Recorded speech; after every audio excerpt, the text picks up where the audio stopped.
That morning I opened my banking application to pay my property tax. The screen displayed a zero balance.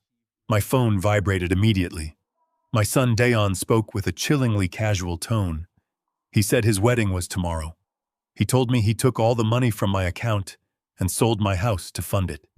He wished me luck finding a shelter. I did not scream. I did not argue. I hung up the phone, packed a single bag, and made one phone call. When the wedding day arrived, Deon learned the true devastating meaning of consequence. My name is James Wright. I am 70 years old, and I spent my entire life building a foundation of concrete and quiet discipline in Atlanta, Georgia. Before I continue this story, let me know where you are watching from in the comments below. Hit like and subscribe if you have ever had to stand up to a family who underestimated your worth. It was a Tuesday, exactly 2 days before Deon was scheduled to marry Monique. I sat at the heavy oak dining table my late wife Clara had purchased 30 years ago. I opened my laptop and logged into my bank portal to process the quarterly property tax payment.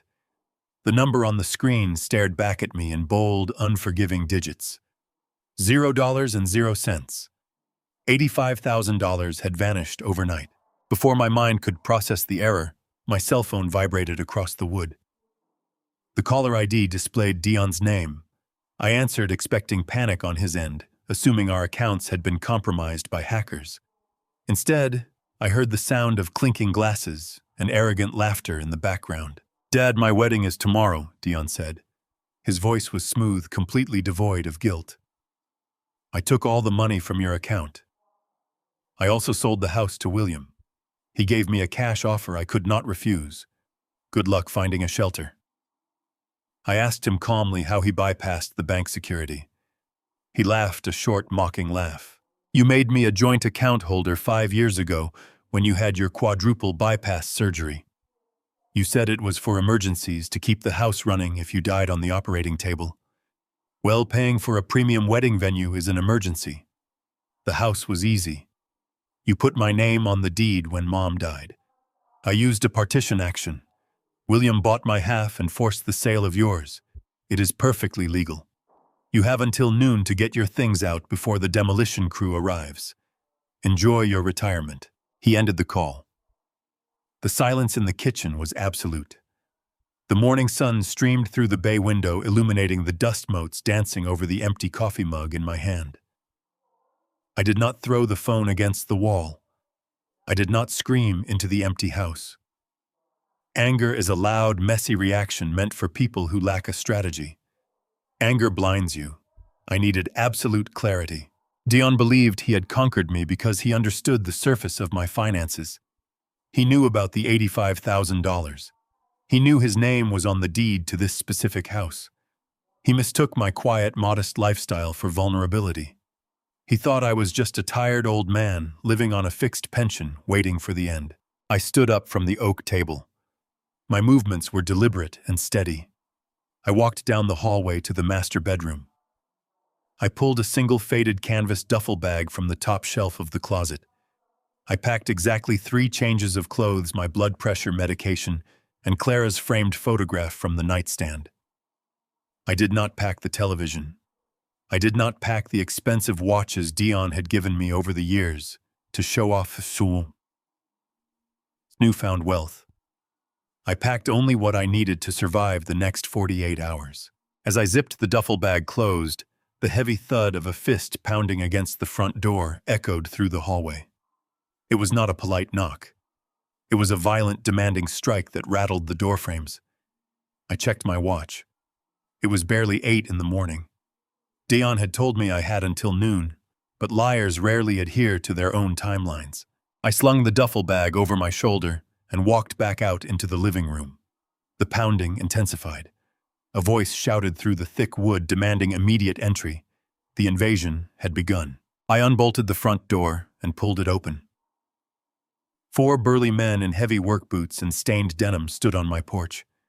The man in the front was broad-shouldered, chewing a toothpick and holding a heavy steel sledgehammer resting casually against his shoulder. He did not bother to remove his hard hat. He shoved a crumpled piece of paper toward my chest. It was a transfer of deed. The name at the top of the buyer's line was Williams Property Development Firm. "Time to go, old man," the leader of the crew barked. "The property belongs to the firm now. We have orders to gut the interior before the bulldozers get here tomorrow morning. You need to vacate the premises right this second." I looked at the forged legal document, then at the sledgehammer leaning against the man's collarbone. One of the younger crew members laughed from the steps, muttering a joke about how long it takes senior citizens to pack their medication. They wanted a reaction. They were paid to intimidate. They wanted me to swing first. If I fought a physical battle against 4 men half my age, I would lose. If I threw a punch or barred the door, they would call the police. I would be arrested for trespassing on what was now on paper someone else's property. An arrest would strip me of my mobility, and mobility was the only currency I had left. I folded the paper and handed it back to the foreman. I did not raise my voice. I told him I needed exactly 2 minutes to retrieve my bag. I closed the door and locked it before he could step over the threshold. I did not go to the bedroom. I walked directly to the center of the living room rug. I knelt and pulled back the corner of the Persian carpet. I pried up a loose oak floorboard that Clara and I had installed 40 years ago. Beneath the floorboard was a heavy fireproof safe. I punched in the combination. I bypassed the stacks of emergency cash and pulled out a thick leather-bound ledger.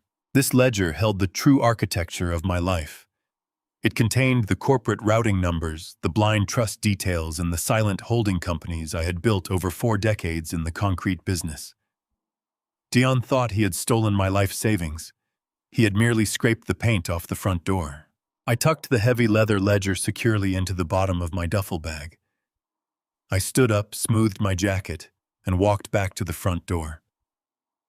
I stepped out onto the porch and walked past the eviction crew. The foreman sneered, telling me to enjoy the local homeless shelter.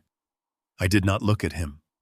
I walked down the driveway carrying nothing but a canvas bag and the absolute certainty that by tomorrow evening, the people who stole my home would be begging for mercy. The drive to the outskirts of Atlanta took exactly 40 minutes. I parked my vehicle outside a faded stucco motel, right off the interstate. The neon sign buzzed with a broken hum, casting a harsh red glow across the cracked asphalt. I paid cash for a single night, took the heavy brass key from the clerk, and walked into a room that smelled of stale smoke and industrial cleaning chemicals. I dropped my canvas duffel bag onto the thin mattress. I did not sit down to rest. I walked straight to the small laminate desk positioned under the window and placed my leather ledger squarely on its surface. I unbuckled the thick strap and opened the pages. The columns of numbers, legal structures, and corporate shell names were written in my own steady hand. I ran my fingers over the heavy paper. Decades of absolute discipline stared back at me. I pulled out my phone and dialed a number I had memorized 15 years ago. Bradley answered on the second ring. Bradley was not a standard family attorney. He was a corporate bulldog who had helped me navigate the ruthless commercial construction industry during a time when men who looked like me were actively boxed out of state contracts. He knew the true extent of my hidden assets better than anyone, and he knew I never called his private line unless a storm had made landfall. I told him precisely what Deon had said on the phone regarding the drained account and the forced sale of the house. I gave him the property address and my primary checking routing numbers. I instructed him to access the county land registry immediately and trace the exact legal mechanism my son used to bypass my ownership. Bradley typed rapidly on his keyboard. His silence over the secure line was heavy and tense. I waited patiently, watching the headlights of passing freight trucks cast long, fast shadows across the motel walls. I remembered teaching Deon how to drive in one of my old company cement trucks. I remembered telling him that a man is only as good as the foundation he pours, that taking shortcuts in building a life always leads to structural collapse. He clearly had not absorbed a single word of that lesson. Bradley finally spoke, his voice tight with suppressed anger. He told me he was looking at the digital scan of the deed transfer and the bank authorization forms. Deon had left a massive, arrogant paper trail. Bradley cleared his throat before delivering the facts. Deon did not use a partition loophole, as he had confidently claimed on the phone. That specific legal process requires months of litigation court dates and formal notifications. Instead, Deon bypassed the legal waiting period entirely by submitting a comprehensive falsified power of attorney. Bradley read the document details aloud. It granted Deon absolute authority over my medical decisions and my entire financial estate. The fabricated document stated I was suffering from severe advanced cognitive decline and could no longer safely manage my own affairs. The signature at the bottom of the page was a flawless forgery. Deon had practiced my handwriting, studying the exact angular loop of my letters, turning the signature I once used to sign his childhood report cards into a weapon of theft. He leveraged a fabricated medical crisis to strip me of my autonomy and sell my property from right under my feet. Bradley continued tracking the financial footprint through the banking network. He isolated the $85,000 stolen from my emergency medical account. The funds were not actually in Deon's direct possession. They were sitting in a temporary commercial escrow hold. Bradley tracked the destination routing number attached to the escrow release. The money was scheduled to wire out to a private offshore account registered exclusively in Monique's maiden name. Monique, my son's bride-to-be, had orchestrated a brilliant, impenetrable financial escape hatch. If their marriage failed, or if the federal fraud was discovered, she had a clean exit with my life savings securely hidden in a tax haven. She was setting Deon up to take the absolute legal fall while she kept the profits. The betrayal was layered, calculated, and entirely ruthless. They had planned this operation for months, smiling at me across the dinner table while secretly drafting the paperwork for my total ruin. Bradley's keyboard clacked aggressively through the speaker. He stated he could draft a massive fraud injunction and slam a federal freeze on the holding account immediately. We had to act before the banking system processed the international wire transfer. Every passing minute gave Monique a greater chance of securing the stolen funds forever. Bradley delivered the ultimate timeline. The offshore wire transfer was scheduled to execute automatically at midnight. We had exactly 4 hours to freeze the escrow account before the funds vanished into international jurisdiction. If that money crossed the border recovering, it would require years of brutal litigation and exorbitant federal legal fees. Bradley urged me to authorize the freeze immediately so he could contact a judge. I told him to hold his position. The stolen $85,000 was a secondary concern. My primary priority was the physical house itself. I asked Bradley to identify the purchaser listed on the forged property deed. He pulled the corporate registration from the state database. The buyer was listed as a premier luxury commercial development group. I recognized the holding company name instantly. It belonged to William Monique's father. William was a cutthroat property developer known throughout Atlanta for buying up historic African-American neighborhoods, leveling the generational homes, and building overpriced, high-rise condominiums. He had a reputation for extremely aggressive acquisitions, but buying stolen property through his daughter's fiancé was a new level of absolute arrogance. Bradley dug deeper into the municipal demolition permits filed with the city planner's office. His breath hitched audibly over the phone line. William had not just bought the house to hold as a long-term investment. He had filed an emergency commercial demolition permit approved and stamped by a corrupt city clerk just an hour ago. William planned to tear down my home at sunrise. He intended to erase the house where Clara and I raised our family, the very walls that held 30 years of our shared history, simply to clear the lot for a concrete parking structure. The sheer audacity of the demolition schedule was breathtaking. William wanted the property leveled into dust before the wedding ceremony began, eliminating any physical chance for me to legally reclaim the structure. Once a house is torn down, a fraud lawsuit only yields a monetary settlement, never the home itself. I looked at the digital clock on the motel nightstand. It was pushing 10 at night. The heavy bulldozers would arrive precisely at dawn. I instructed Bradley to ignore the cash transfer for now. I needed an emergency physical injunction drafted against the demolition permit. I gathered my heavy ledger and headed straight for the door. I was going to race in the morning sun. I navigated the familiar turns toward my neighborhood long before the streetlights clicked off. The dashboard clock read 5:15 in the morning. The air was thick with the humid chill of an Atlanta dawn. As I turned onto my street, the low guttural rumble of heavy diesel engines vibrated through my steering wheel. Two massive yellow excavators were already parked on the pristine front lawn I had meticulously seeded and maintained for 40 years.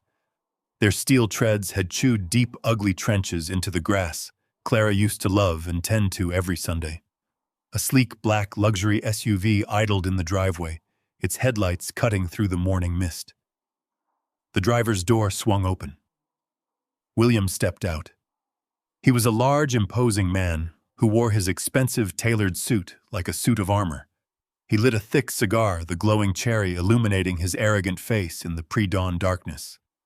He barked harsh commands at the demolition crew waving a rolled-up blueprint.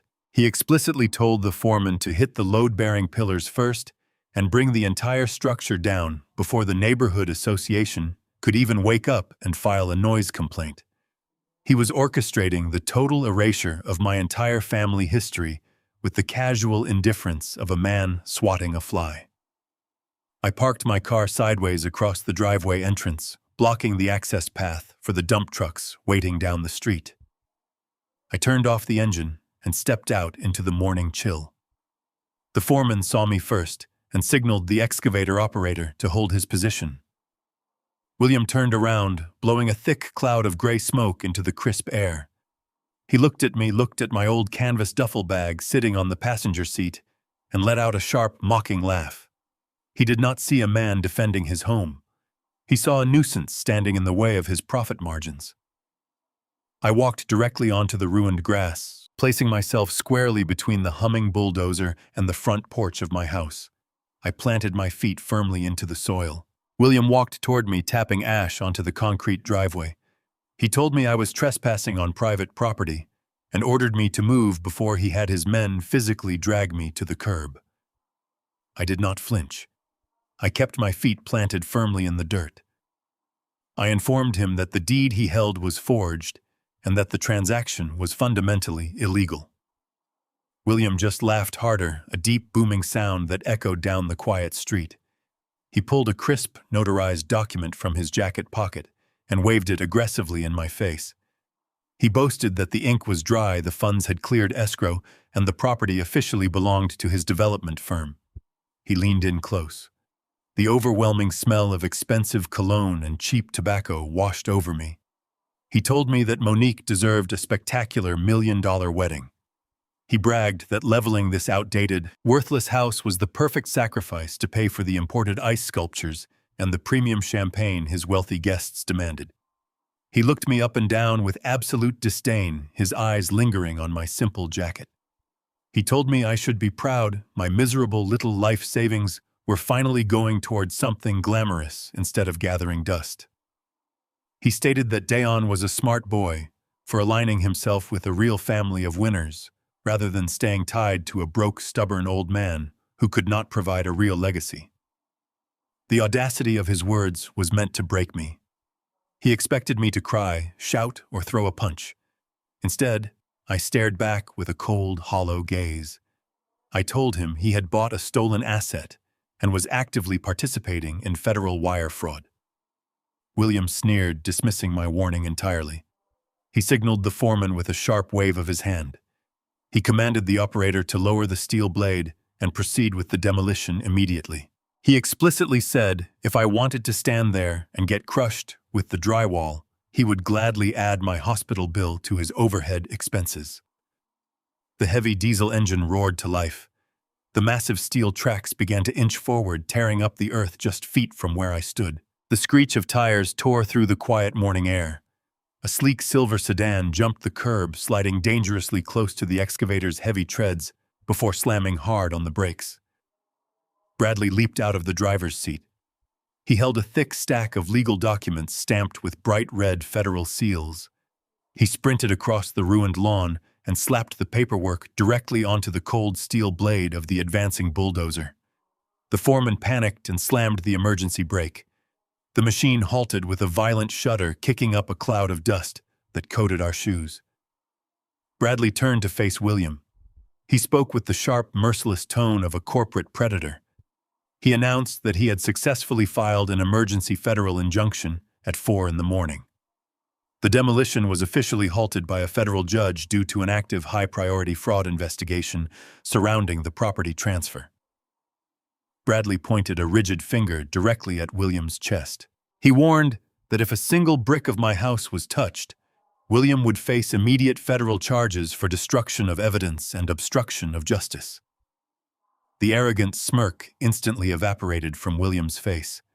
His expression shifted from supreme confidence to pure, unadulterated fury. His face turned a deep, angry shade of purple.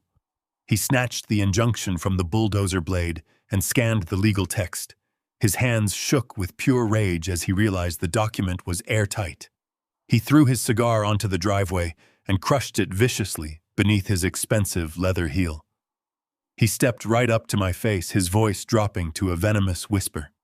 He vowed to tie me up in litigation for the rest of my miserable life.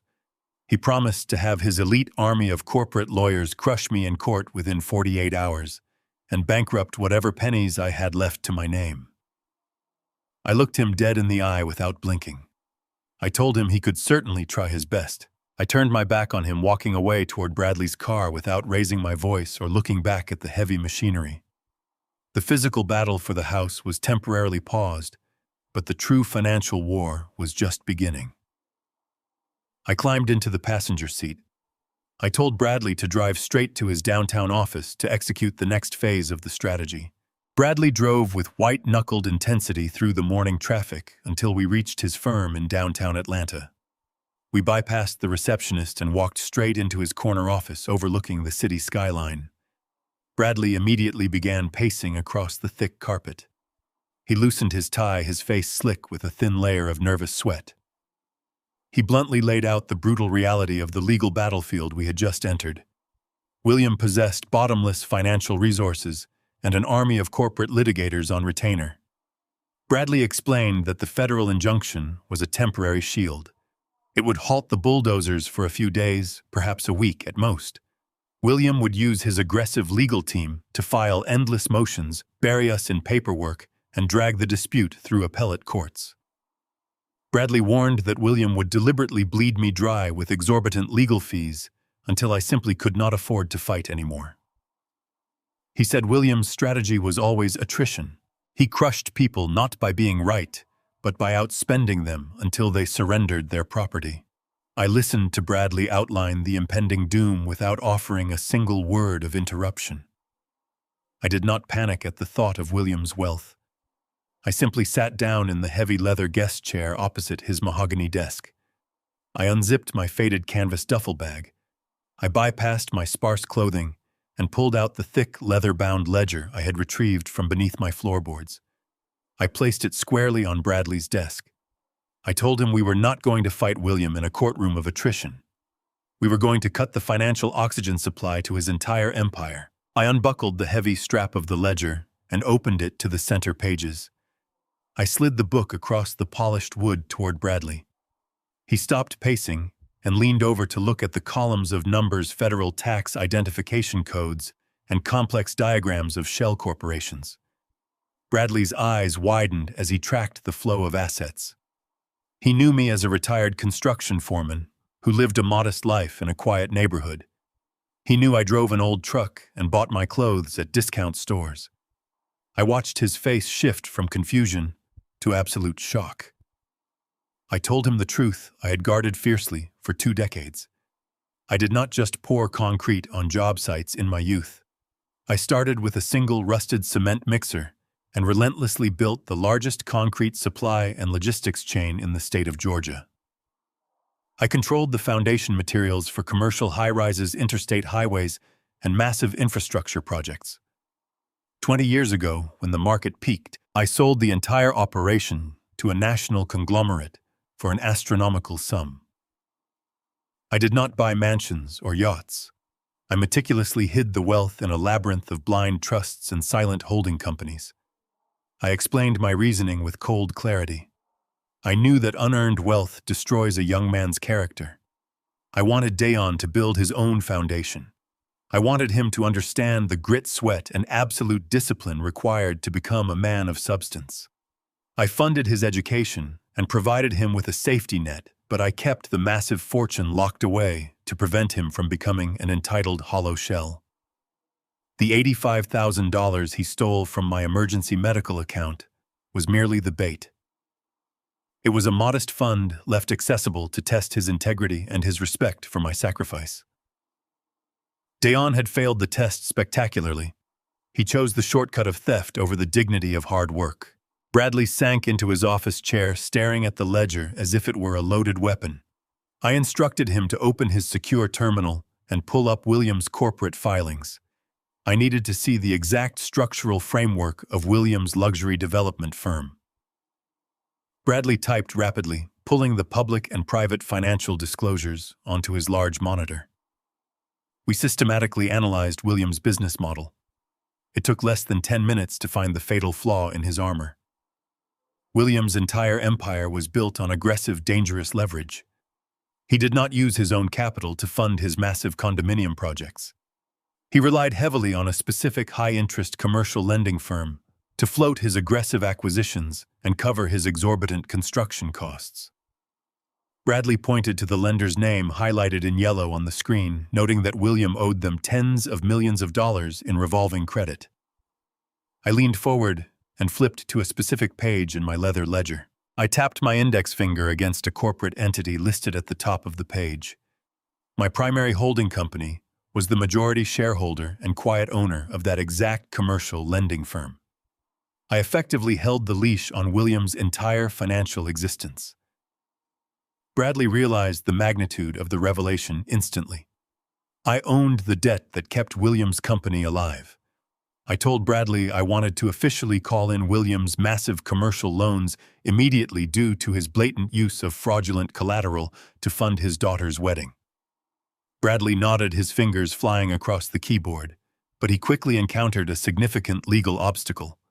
Because my assets were buried deep within layered blind trusts, executing a direct personal demand required a complex corporate maneuver.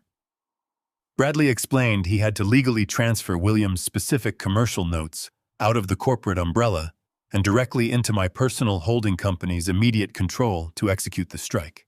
He stated this administrative process takes exactly 24 hours to clear the federal banking channels. I looked at the grandfather clock ticking on the office wall. Deon and Monique were scheduled to stand at the altar at precisely 2 o'clock tomorrow afternoon. I had exactly 24 hours to legally arm the financial bomb before they said their vows. I instructed Bradley to initiate the transfer immediately. I was going to let them build their trap deeper. Bradley printed the federal asset freeze documents on thick, heavy stock paper. The ink was barely dry when he handed the manila envelope across his mahogany desk. For the freeze to take absolute legal effect against the offshore wire transfer, the principal account holder had to be served formal notice in person.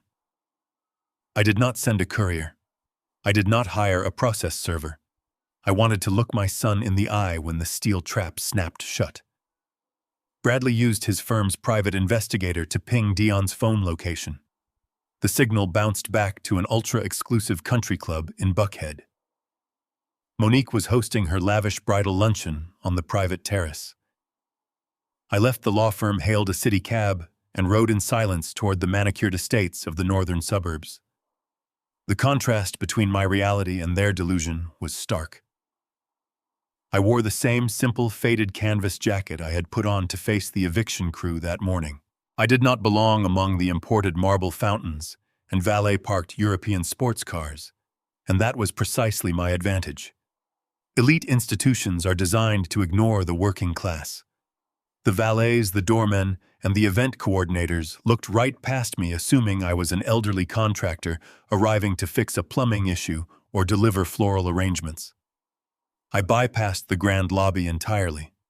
I walked down the side stone pathway lined with meticulously trimmed hedges, following the unmistakable sound of clinking crystal and arrogant, performative laughter. The country club terrace was wrapped in sheer white curtains and draped with thousands of imported orchids.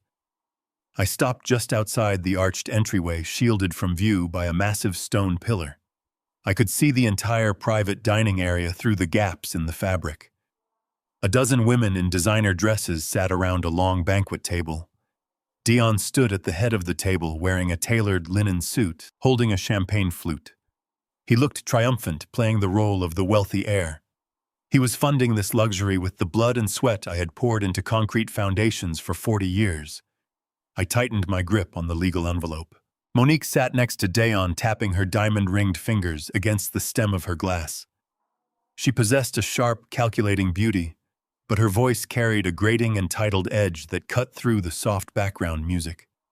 She leaned across the table, her cheeks flushed with alcohol and victory, entertaining her bridesmaids with a story. I stood perfectly still behind the stone pillar, letting the drip-fed reality of her character wash over me. She was laughing openly about my home. She told her friends that her father was tearing down a pathetic, outdated shack to pay for the hand-carved ice sculptures and the imported caviar for tomorrow's reception. One of the bridesmaids asked how Deon had managed to secure the property so easily. Monique laughed again, a high, mocking sound. She reached up and patted Deon's cheek as if he were an obedient pet. She bragged to the entire table that she had orchestrated the entire financial maneuver. She called me a clueless old relic who was too incompetent to understand modern banking. She boasted about manipulating Deon for months, feeding his insecurities, convincing him that he was entitled to his inheritance early. She told her friends that Deon was soft, easily molded, and desperate for her father's approval. She openly admitted she pushed him to forge the power of attorney because he lacked the spine to confront me directly. Deon stood right beside her, listening to his future wife humiliate him and strip away his dignity in front of an audience. He did not defend himself. He did not defend me. He simply offered a weak, embarrassed smile and took another sip of champagne, happily trading his honor for a seat at their table. Hearing her words did not break my heart. It solidified my resolve. A father always harbors a small, desperate hope that his child made a terrible mistake out of desperation rather than malice. Monique's speech eradicated that hope entirely. Deon was not a victim of circumstance.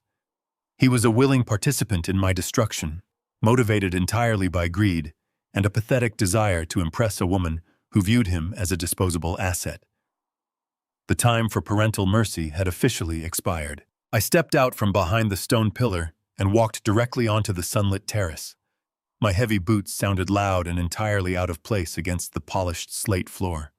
The lively chatter around the banquet table died instantly. Forks suspended in midair, glasses lowered. The silence was absolute and heavy. Deon spotted me from the head of the table. All the manufactured confidence drained from his face in a single second. His tan complexion turned an ashen gray. He nearly dropped his champagne flute. Monique stood up, her expression contorting into pure outrage at the sight of my faded jacket ruining her aesthetic. Deon panicked. Instead of greeting me or stepping away to speak privately, his first instinct was cowardice. He snapped his fingers at a waiter and frantically demanded security be called to remove the vagrant trespassing on their private event. He wanted to physically throw his own father out to avoid a moment of social embarrassment. Two broad-shouldered security guards immediately stepped onto the terrace from the main dining room, moving quickly toward me. I did not resist. I did not raise my voice or cause the scene they were dreading. I walked calmly toward the elaborate gift table positioned near the entrance. I locked eyes with my son, maintaining a cold, unblinking stare. I slid the thick manila envelope onto the center of the gift table right next to a silver champagne bucket. I turned around and allowed the security guards to escort me off the terrace. I walked down the stone path, stopping at the edge of the manicured lawn. I turned back to watch through the glass doors. Deon rushed to the gift table, snatching the envelope with trembling hands. He ripped the seal open and pulled out the federal injunction. I watched his eyes scan the dense legal text. He staggered backward, hitting the edge of a chair. The federal asset freeze was active. The $85,000 sitting in the offshore escrow account was completely locked. Bradley had timed it perfectly. The country club manager approached Deon a moment later, holding a tablet asking for the final sunset wire transfer to secure the venue for tomorrow. Deon had no money. The wedding was officially unfunded. I stood on the manicured lawn of the country club. The thick glass of the terrace doors separated my silence from his sudden chaos. The country club manager stood beside Deon. The manager wore a crisp, tailored suit and held a tablet illuminated in the afternoon sun. He needed the final sunset wire transfer to secure the venue. Without that payment, the crystal glasses, the imported orchids, and the massive banquet hall would be locked down. Deon ripped the seal of the manila envelope I had left on the gift table. His eyes scanned the heavy stock paper. I knew exactly what those federal injunction documents looked like. Bradley had drafted them with absolute merciless precision. The text confirmed a total asset freeze on the offshore holding account. The $85,000 Deon had stolen from my emergency medical fund was completely paralyzed. Monique leaned over his shoulder. Her initial arrogance melted into sharp confusion.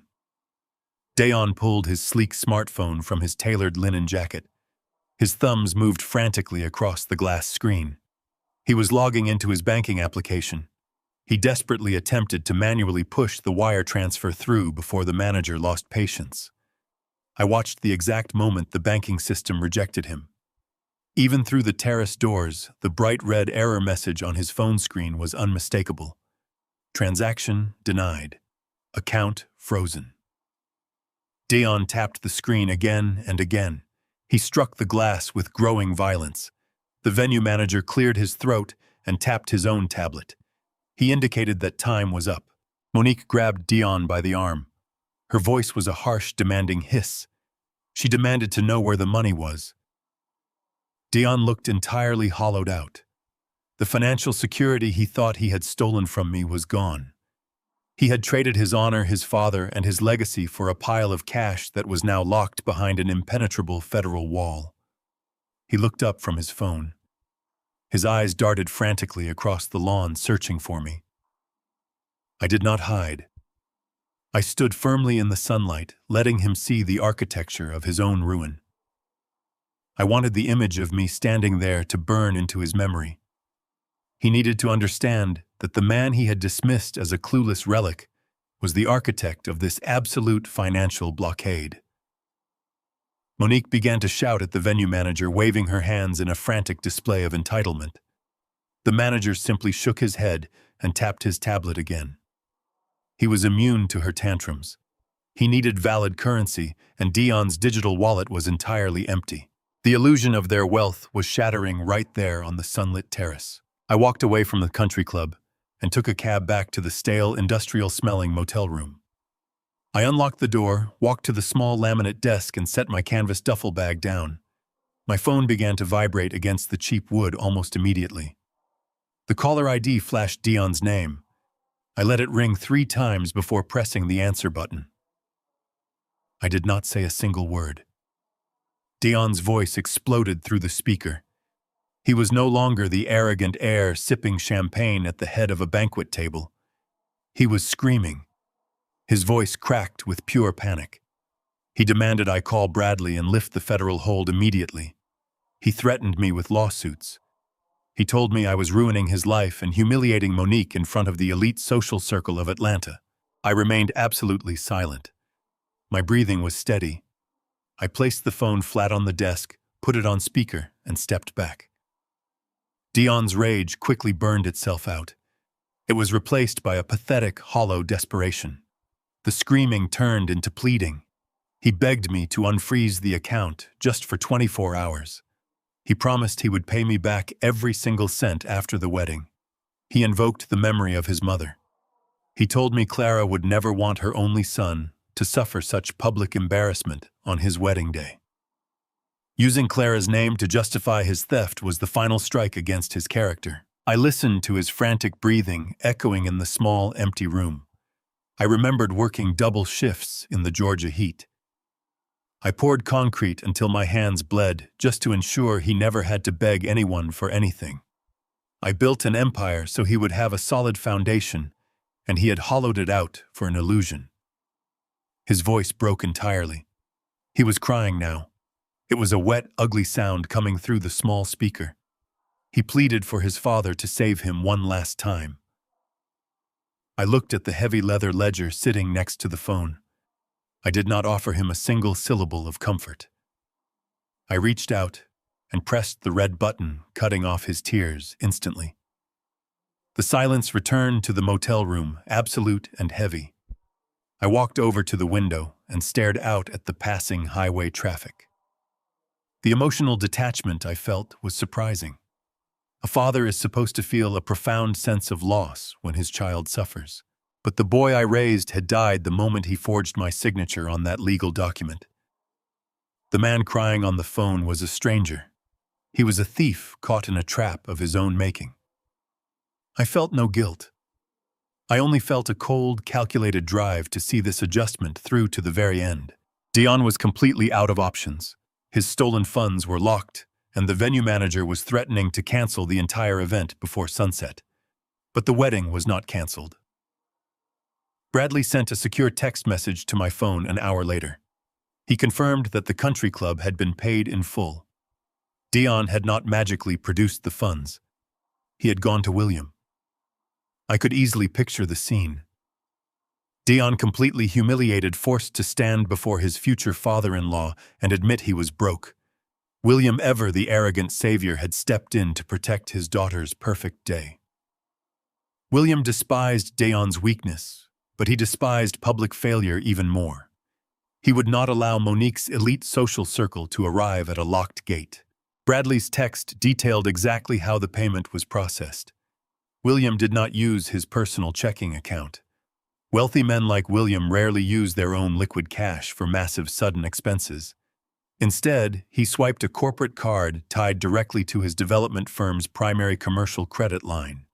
He drew $60,000 in a single transaction to cover the venue, the catering, and the imported ice sculptures. My phone chimed with an automated banking alert a moment later. It was a notification from my primary holding company, the one hidden deep within the leather ledger. The alert confirmed a major draw on a specific high-interest commercial lending account. William had used the exact credit line my holding company quietly owned. By bailing out his future son-in-law, William had unknowingly borrowed $60,000 directly from me. He had financed the extravagant wedding using my concrete empire's money. He was completely ignorant of the fact that I held the leash to his entire financial existence. Bradley called my secure line to confirm the trap was fully armed. The 24-hour legal transfer we initiated earlier that morning had cleared the federal banking channels. I now had direct personal control over William's massive commercial debt. William believed he had saved the day and humiliated me in the process. He believed he was the untouchable architect of real estate in Atlanta. He had no idea that every single dollar he spent was tightening the noose around his own neck. The sun began to set outside the motel window. I packed my ledger back into my bag. William had built his entire identity on the illusion of control. He thought he could bulldoze my home and buy my son. He thought his corporate credit lines made him a king. But kings fall when the bank calls in the debt. I sat on the edge of the thin motel mattress and waited for the night to pass. Tomorrow was the wedding day. I was going to attend the ceremony, and I was going to let them celebrate their false victory. When the time was right, I would execute the final financial strike. The sun had completely surrendered to the Atlanta night by the time I arrived at the rehearsal dinner. The venue was a multi-level modern steakhouse in the heart of the financial district, a place defined by towering glass walls, heavy velvet curtains, and absurdly priced menus. William had undoubtedly rented out the entire top floor to showcase his power and intimidate his guests. I did not walk through the main entrance. I used the service elevator, slipping a crisp $100 bill to a busy busboy who seamlessly guided me into a dimly lit alcove near the kitchen doors. A heavy mahogany pillar shielded me from the main dining area, providing a clear, unobstructed view of the head table. I sat alone, in the shadows, a silent ghost observing a feast funded by my stolen labor. The room was packed with Atlanta's corporate elite local politicians and William's inner circle of ruthless developers. Waiters moved flawlessly through the crowd carrying silver trays of seared Wagyu beef and imported champagne. William sat at the very center of the head table laughing loudly. He was drinking heavily, perhaps aggressively, masking the stress of dropping $60,000 on a corporate credit line just to keep his daughter's vanity project afloat. Next to him sat Monique, draped in designer silk, projecting the image of a flawless, adoring bride. Deon sat beside her.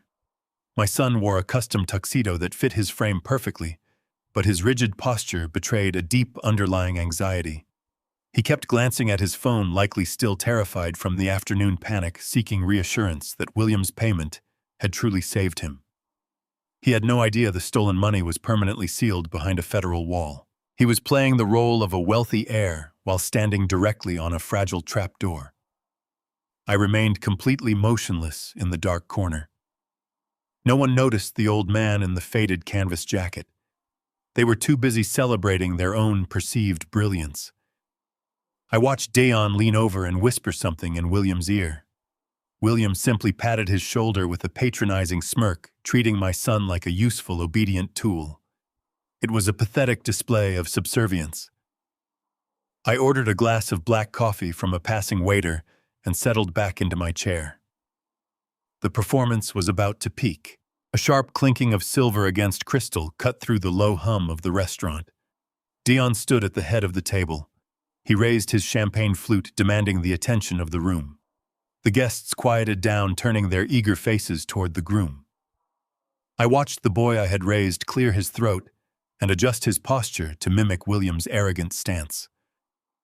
Deon began his speech by thanking the guests for attending, but his words quickly shifted toward a grand, sickening display of sycophancy. He turned directly to William and raised his glass higher. He publicly thanked his future father-in-law for stepping in and saving the wedding from what he called an unforeseen banking error. He naturally did not mention the frozen accounts or the wire fraud he had committed to impress them. He spun a polished lie about a minor logistical hiccup that William heroically resolved. Then Deon crossed a line that eradicated whatever lingering trace of paternal sympathy I still held in my heart. He announced to the silent room that William had shown him what a real successful family looked like. He stated that growing up he was constantly surrounded by small thinking and blue-collar limitations. He claimed he never understood the true meaning of legacy until William welcomed him into a world of unchecked ambition and power. I sat in the shadows, my face a mask of stone. I remembered working a 36-hour shift in freezing rain to secure the capital needed to pay his college tuition in full. I remembered his mother Clara skipping her own medical treatments to ensure he had the best tutors.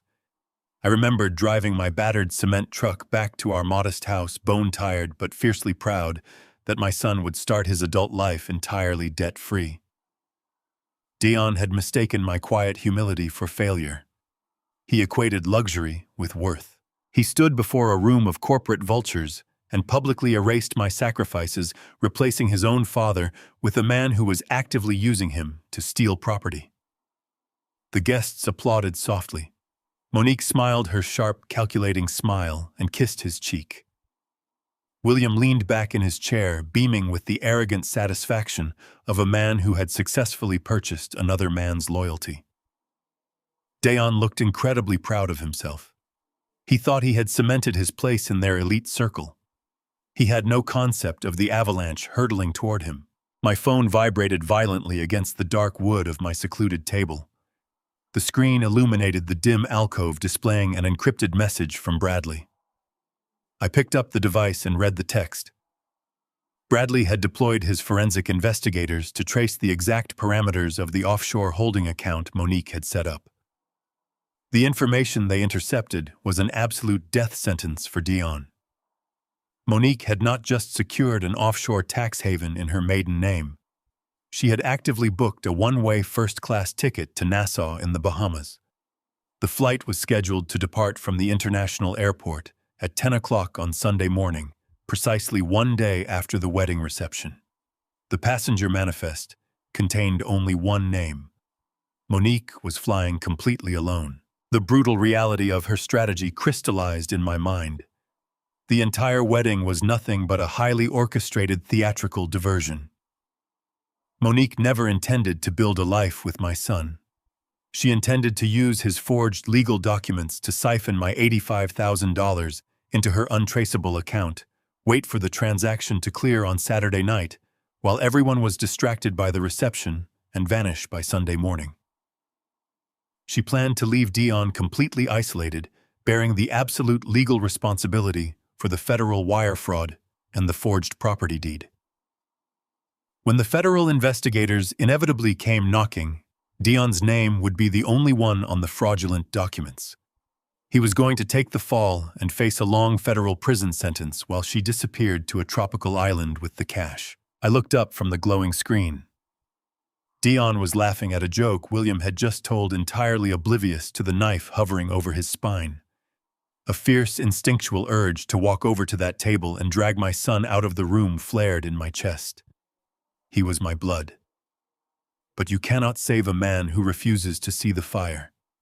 If I stopped the wedding tonight, Deon would spend the rest of his life believing I ruined his chance at greatness. He would forever view William and Monique as victims of my jealous interference. He needed to touch the flames. He needed to witness their betrayal with his own eyes. I slipped the phone back into my pocket and finished the last drop of my black coffee. I stood up, adjusting my faded jacket, and quietly slipped out through the swinging kitchen doors. I would let the ceremony proceed. Tomorrow the altar would become a courtroom, and everyone would pay their debts in full. I woke up before dawn in the silence of the cheap motel room. I did not feel the usual aches in my joints. The adrenaline of the past 2 days had been entirely replaced by a cold and architectural focus. I unzipped the canvas duffel bag and pulled out the protective garment bag I had brought with me home. Inside was a meticulously tailored charcoal suit. I had not worn it in exactly 10 years. The last time I put this suit on was for Clara's funeral. She had always loved the way the dark wool hung on my shoulders. She used to say it made me look like a man who could carry the weight of the world without breaking a sweat. Today I was wearing it to tear down the false world our son had built. I dressed slowly, securing the buttons of my crisp white shirt and tying a muted silk tie. Every movement was precise.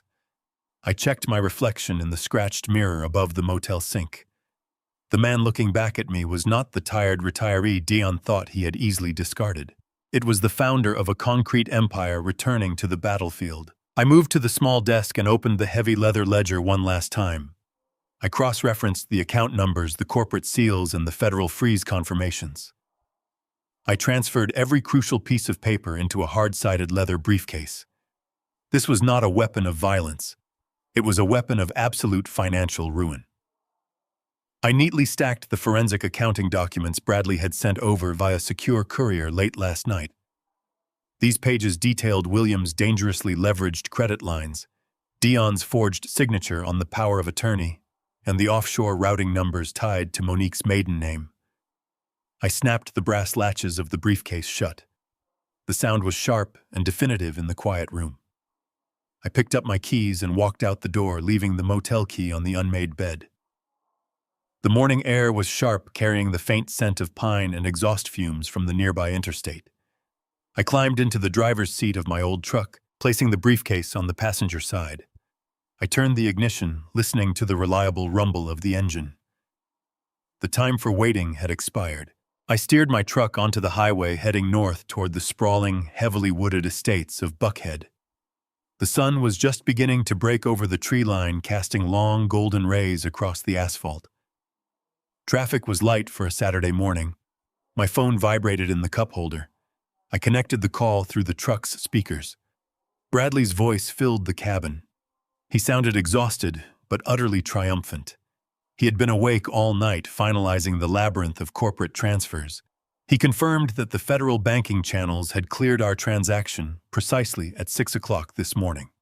My holding company now held direct unilateral control over William's primary commercial debt portfolio. Every single line of credit William relied upon To build his luxury condominiums, pay his contractors, and maintain his lavish lifestyle was now legally mine to call in at any moment. I gripped the steering wheel, absorbing the magnitude of the update. William had spent his entire career destroying small property owners, using his wealth as a bludgeon to force compliance. He believed he was an apex predator. Now he was entirely at my mercy, and he did not even know the trap had closed. Bradley reminded me of the ticking clock regarding Monique. She still held that one-way ticket to the Bahamas for tomorrow morning. Even with the primary offshore account frozen, a woman that calculating likely had secondary contingency plans. I needed to expose her completely before she could manipulate Deon into taking the fall or finding a way to board that flight. I thanked Bradley for his relentless work and ended the call. I merged onto the scenic winding road that led toward the private wedding venue. The houses here sat far back from the street, hidden behind massive stone walls and wrought iron fencing.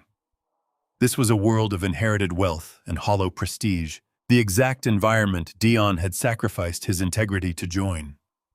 I passed a fleet of catering vans and luxury black sedans driving in the same direction. They were all heading to witness what they believed would be the social event of the season.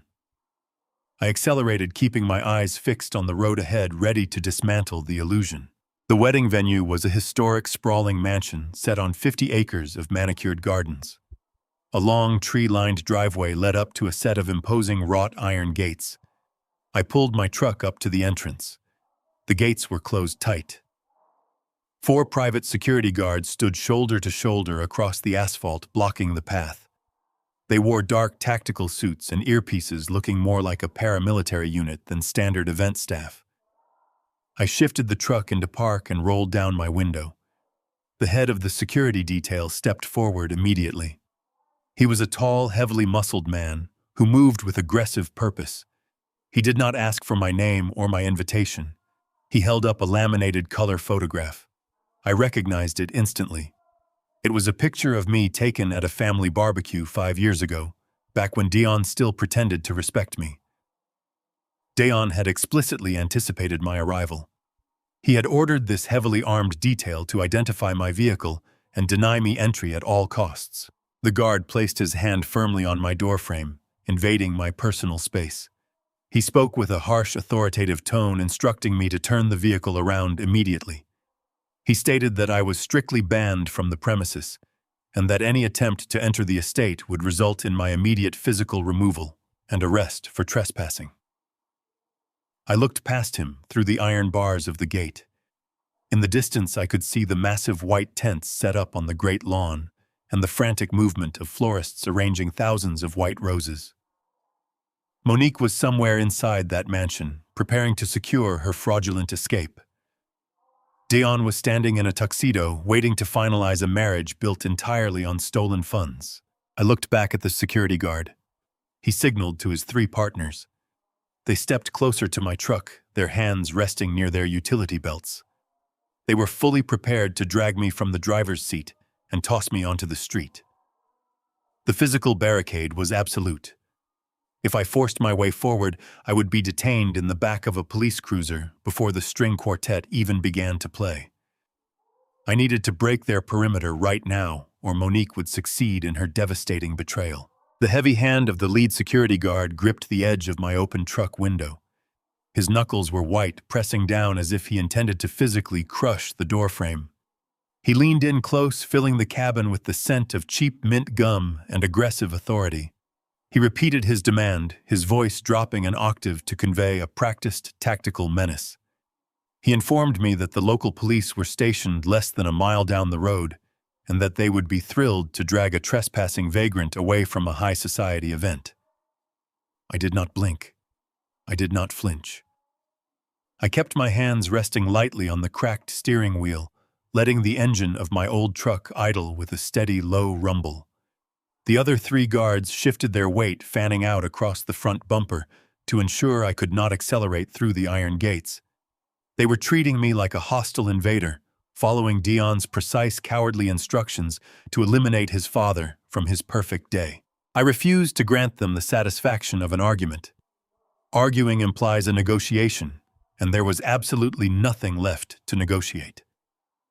I slowly moved my right hand off the steering wheel and reached across to the passenger seat. The lead guard tensed his hand, dropping instinctively toward the radio on his tactical belt.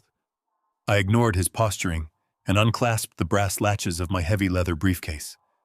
I bypassed the federal injunction files and the offshore account manifests. I reached for a thick, vellum-bound stack of papers secured by a heavy brass staple and stamped with a raised county seal. I pulled the document out and rolled my window down another inch. I held the certified paperwork out toward the lead guard. He stared at it for a moment, his brow furrowing in irritation. He clearly expected a fake invitation, a handwritten plea, or perhaps a bribe. He snatched the paper from my hand with a sharp, dismissive jerk. He unfolded the thick pages, fully prepared to laugh in my face and order the tow trucks. I sat back against the worn upholstery of my seat and watched the sunlight hit the dense legal text. I did not speak a single word. I simply waited for the architecture of his arrogance to collapse under the weight of undeniable, certified truth. The lead guard scanned the first page with a sneer, but the expression froze midway across his face. His eyes darted back to the top of the document, reading the heavily bolded legal headers. He was not looking at a forged invitation or a desperate letter from an estranged parent. He was holding the certified recorded commercial mortgage deed for the historic mansion, the 50 acres of manicured gardens, and the wrought iron gates he was currently standing behind. The document explicitly detailed that the primary commercial lien on the entire estate was held by a quiet holding company. The second page contained the absolute proof of ownership and executive control. My name was printed clearly at the bottom, verifying me as the sole executive director and principal owner of that exact holding company. I watched the realization hit him like a physical blow. The legal reality was inescapable. I was not a trespassing vagrant. I was technically the landlord of the entire estate. I owned the ground he was standing on. The security firm he worked for drew their paycheck from the venue management, and the venue management operated entirely under the lease terms dictated by my mortgage. I held the power to shut down the property void, their operational contracts, and lock the doors before the first appetizer was served. The guard swallowed hard, his Adam's apple bobbing above his tight collar. The tactical aggression drained completely out of his posture. He looked at the photograph of me he had been given, then looked at the certified county seal, and finally looked at the man sitting in the faded truck. He realized instantly that Deon was nothing but a fragile broke fraud masquerading as wealth, while the man he had just threatened with arrest held the keys to the entire kingdom. He handed the document back to me with a visibly trembling hand. His tone shifted from aggressive menace to absolute stuttering deference. He took 2 large steps backward, physically removing himself from my vehicle. He keyed his radio, his voice tight with sudden panic, ordering the other 3 guards to stand down and clear the perimeter immediately. The men looked confused, hesitating for a fraction of a second before scrambling out of the path of my bumper. The lead guard turned toward the gate control box and punched in the access code. The massive iron gates swung open, granting the landlord full access to his property. I drove my battered truck through the towering iron gates, the tires crunching loudly against the pristine white gravel of the grand circular driveway. I bypassed the valet stand entirely and parked my truck directly between a gleaming silver Rolls-Royce and a chauffeur-driven Bentley. I shut off the engine, grabbed my leather briefcase, and stepped out into the humid afternoon air. I smoothed the lapels of my tailored charcoal suit and walked up the wide marble steps toward the massive carved wooden doors of the main hall. The heavy doors yielded silently. I stepped inside the venue just as the hired string quartet began to play the slow, swelling notes of the processional march. The grand hall was breathtaking, dripping with thousands of white roses, crystal chandeliers, and sheer silk draping that caught the afternoon light. Hundreds of guests sat in gilded chairs, their faces turned eagerly toward the rear entrance, waiting for the bride. I ignored the usher, attempting to check a seating chart. I walked with silent, measured steps down the extreme left side of the room, blending into the shadows cast by a towering floral arrangement. I took a seat in the very back row, claiming an empty gilded chair. My dark suit made me a shadow amidst a sea of vibrant colors and expensive fabrics. I looked toward the altar. William stood tall, projecting total victory. Deon stood beside him, hands clasped in front of him, playing the role of the triumphant groom. As the music swelled, Deon's eyes nervously scanned the crowd. He looked past the wealthy developers and the society wives. His gaze swept over the back row and abruptly stopped. He locked eyes with me. Across a sea of 100 people, the connection was instantaneous and electric. The color drained from Deon's face, leaving him a sickening shade of chalky white. A heavy bead of sweat broke out on his forehead. He knew about the barricade. He knew I should have been arrested. Seeing me sitting calmly in the back row destroyed his entire perception of reality. He realized the trap was deeper than he could fathom. Before he could react, the heavy wooden doors swung open wide. Monique appeared in a cloud of white lace and diamonds, clutching a bouquet, utterly oblivious to the impending ruin. The guests stood up. I remained seated in agonizing heavy silence, watching the beautiful fraudulent vows begin. The heavy oak doors sealed shut behind the bridal procession, trapping the cool, floral-scented air inside the grand hall. The string quartet shifted into a flawless, soaring melody that masked the absolute devastation looming over the altar. Monique glided down the aisle draped in imported white lace and thousands of hand-sewn pearls. She projected the ultimate image of a devoted, radiant bride. Every wealthy guest in the room turned to admire her, completely ignorant of the one-way first-class ticket to Nassau, burning a digital hole in her maiden name. I sat entirely motionless in the back row. My charcoal suit blended into the dark velvet curtains, rendering me a silent observer to my own son's meticulously orchestrated ruin. Deon stood at the front of the hall, flanked by groomsmen in custom tuxedos. He was sweating profusely. The expensive fabric of his collar clung to his damp neck. He forced a mechanical smile for the photographers, but his eyes kept darting past the approaching bride to the back of the room. He knew I was the landlord of this estate. He knew the offshore account was paralyzed by a federal injunction. He knew the men at the gate had failed to protect his illusion. He was marrying a woman who viewed him not as a partner, but as a disposable bank account, a temporary vessel to launder stolen funds before she vanished into the Caribbean. He was trading his honor, his legacy, and his family for a seat at a table that was currently funded by my commercial credit lines. The minister stepped forward, his voice a booming theatrical baritone that echoed off the vaulted ceiling. He began speaking of profound trust, unbreakable bonds, and the sanctity of marriage. The hypocrisy of the sermon was suffocating. I watched Monique take Deon's trembling hands. She smiled up at him with practiced affection, her eyes reflecting the massive floral arrangements rather than the man she was about to systematically destroy. Deon swallowed hard, his Adam's apple bobbing sharply. He was trapped in a performance he could no longer afford. He had alienated the only man who had ever truly protected him, trading genuine sacrifice for an alliance with a family of corporate predators. I did not intervene as the minister asked for the rings. I remained anchored to my seat in the shadows. I let the beautiful, fraudulent theater continue its progression. The minister signaled for the exchange of the rings. The best man reached into his breast pocket and produced a velvet box, handing it to my son. Deon opened it, revealing a massive $10,000 platinum band encrusted with diamonds. The gems caught the light of the crystal chandeliers, throwing sharp, fragmented reflections across the stone floor.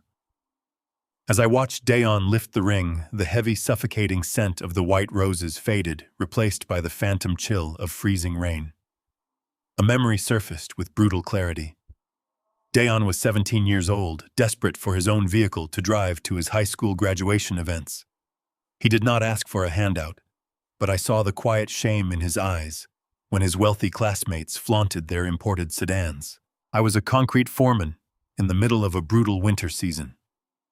I picked up every available double shift the company offered.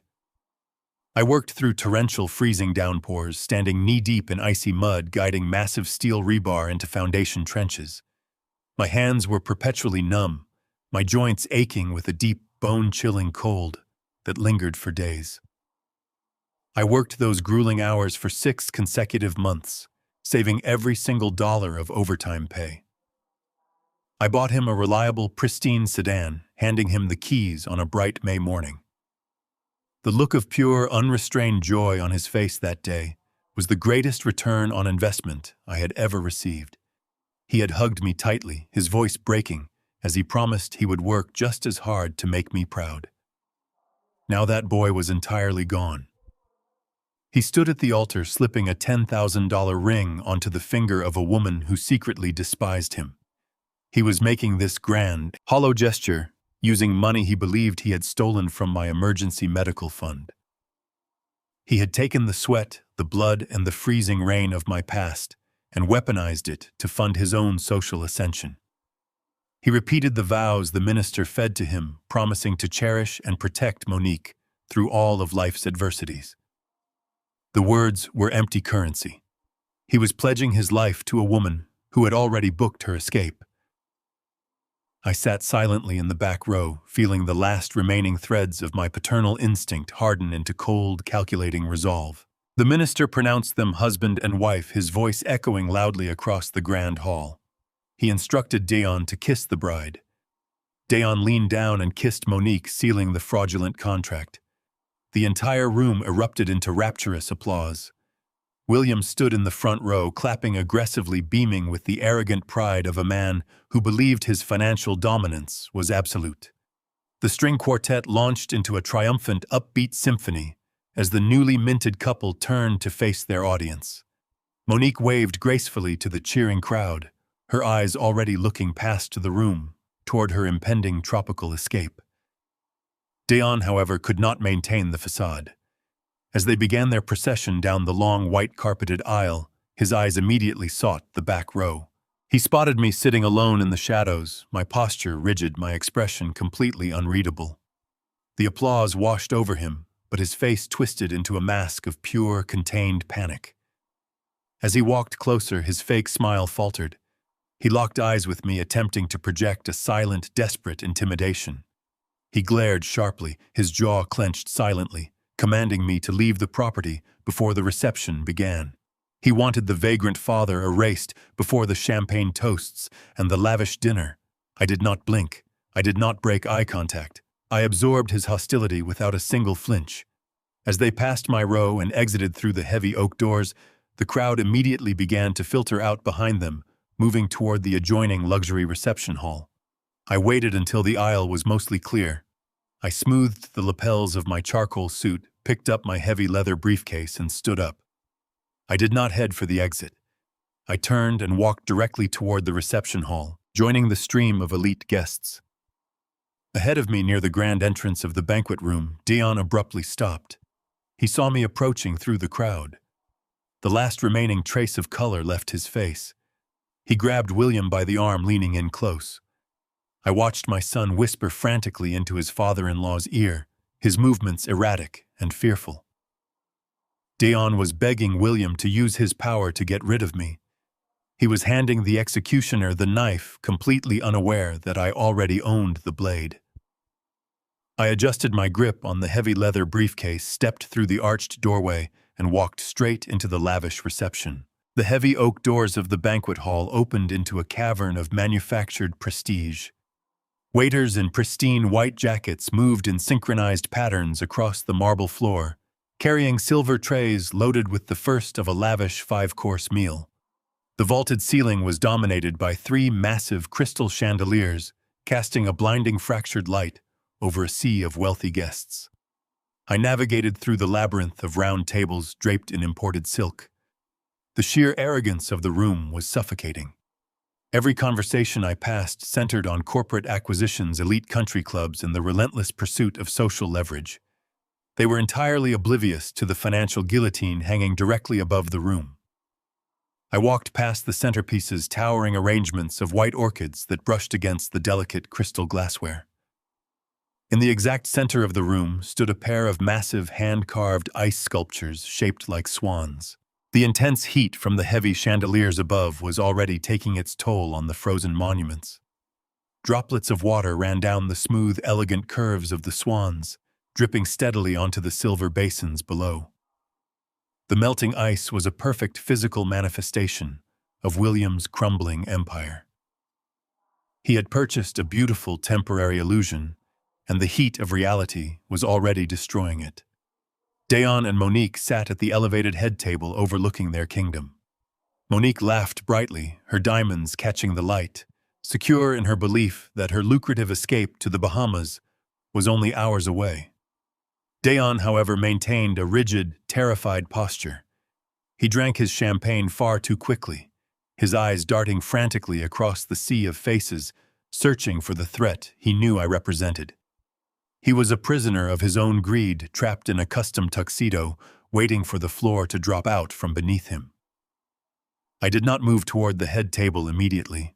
I kept my presence completely understated. I found a quiet space near the perimeter of the room, observing the mechanics of the event. The waiters delivered plates of seared scallops and rich truffle puree. The clinking of heavy silver cutlery echoed over the soft jazz playing from the corner stage. They were eating a feast paid for by a corporate credit line I now legally controlled. I watched them consume my assets with absolute calm. The longer the party continued, the heavier the debt became.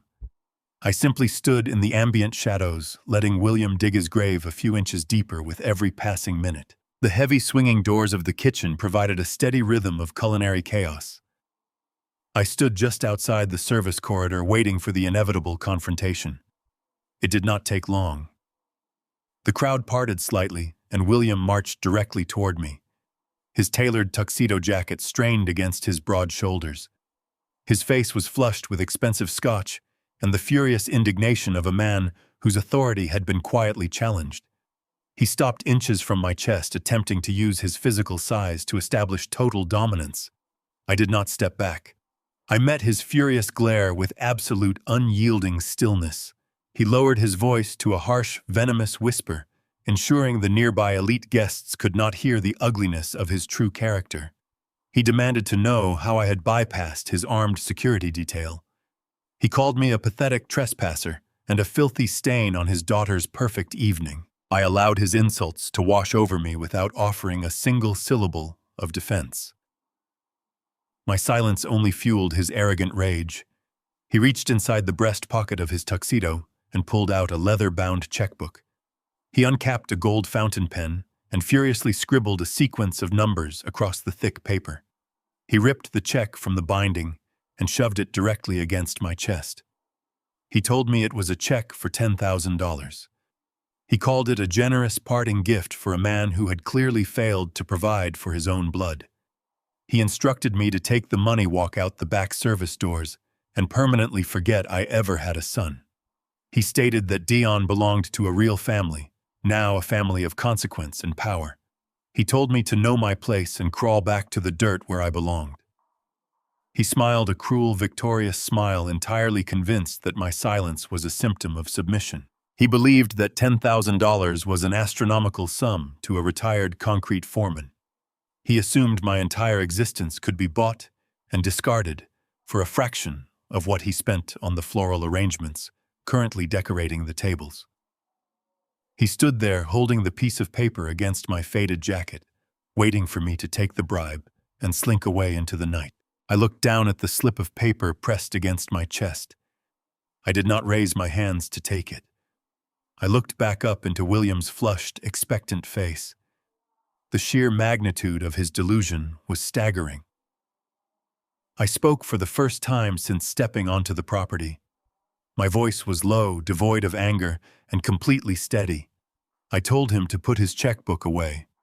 I advised him to hold on to every single penny of his liquid cash, because by nightfall he was going to need it to keep himself out of federal bankruptcy court. The confident smirk vanished from William's face, replaced by a sudden sharp flicker of confusion. He did not understand the threat, but he recognized the cold authority in my tone.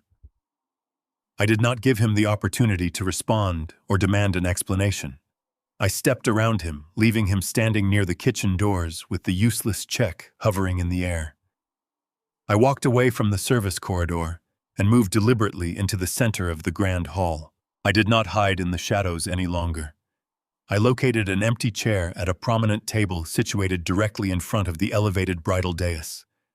The wealthy guests seated around the table stared at me in polite, uncomfortable shock, but I simply pulled back the gilded chair and sat down. I smoothed the fabric of my charcoal trousers and rested my hands on the pristine white tablecloth. Deon saw me sit down. The blood drained completely from his face, his knuckles turning white as he gripped the edge of the head table. Monique noticed his terror and followed his gaze, her eyes narrowing with absolute fury as she spotted me ruining her flawless aesthetic. William marched back to the head table, his face now a mask of furious determination. He was not a man who accepted defiance from men he considered beneath him. He grabbed a silver spoon and struck the side of his crystal champagne flute. The sharp, piercing sound silenced the entire room. The jazz band abruptly stopped playing. The low hum of elite conversation vanished, leaving a heavy, expectant quiet across the massive hall. William picked up a microphone and stared directly at me. He was preparing to deliver the main toast. He was preparing to publicly humiliate me in front of hundreds of people, completely unaware that he was standing on a stage I exclusively owned. William tapped his crystal champagne flute a second time to ensure absolute silence. The low hum of the reception hall vanished, leaving only the sound of melting ice dripping from the massive swan sculptures in the center of the room. William adjusted his tailored tuxedo jacket and brought the microphone to his lips. He possessed the polished, practiced charisma of a man accustomed to buying the loyalty of everyone in his orbit.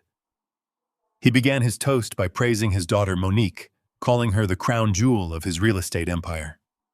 He spoke of her impeccable taste and her rightful place among Atlanta's true elite. Then his gaze shifted toward Deon, and his tone adopted a sickening, patronizing warmth. William publicly addressed my son not as an equal, but as a charity project he had graciously agreed to fund. He told the hundreds of guests that a man's true worth is defined by the legacy he inherits.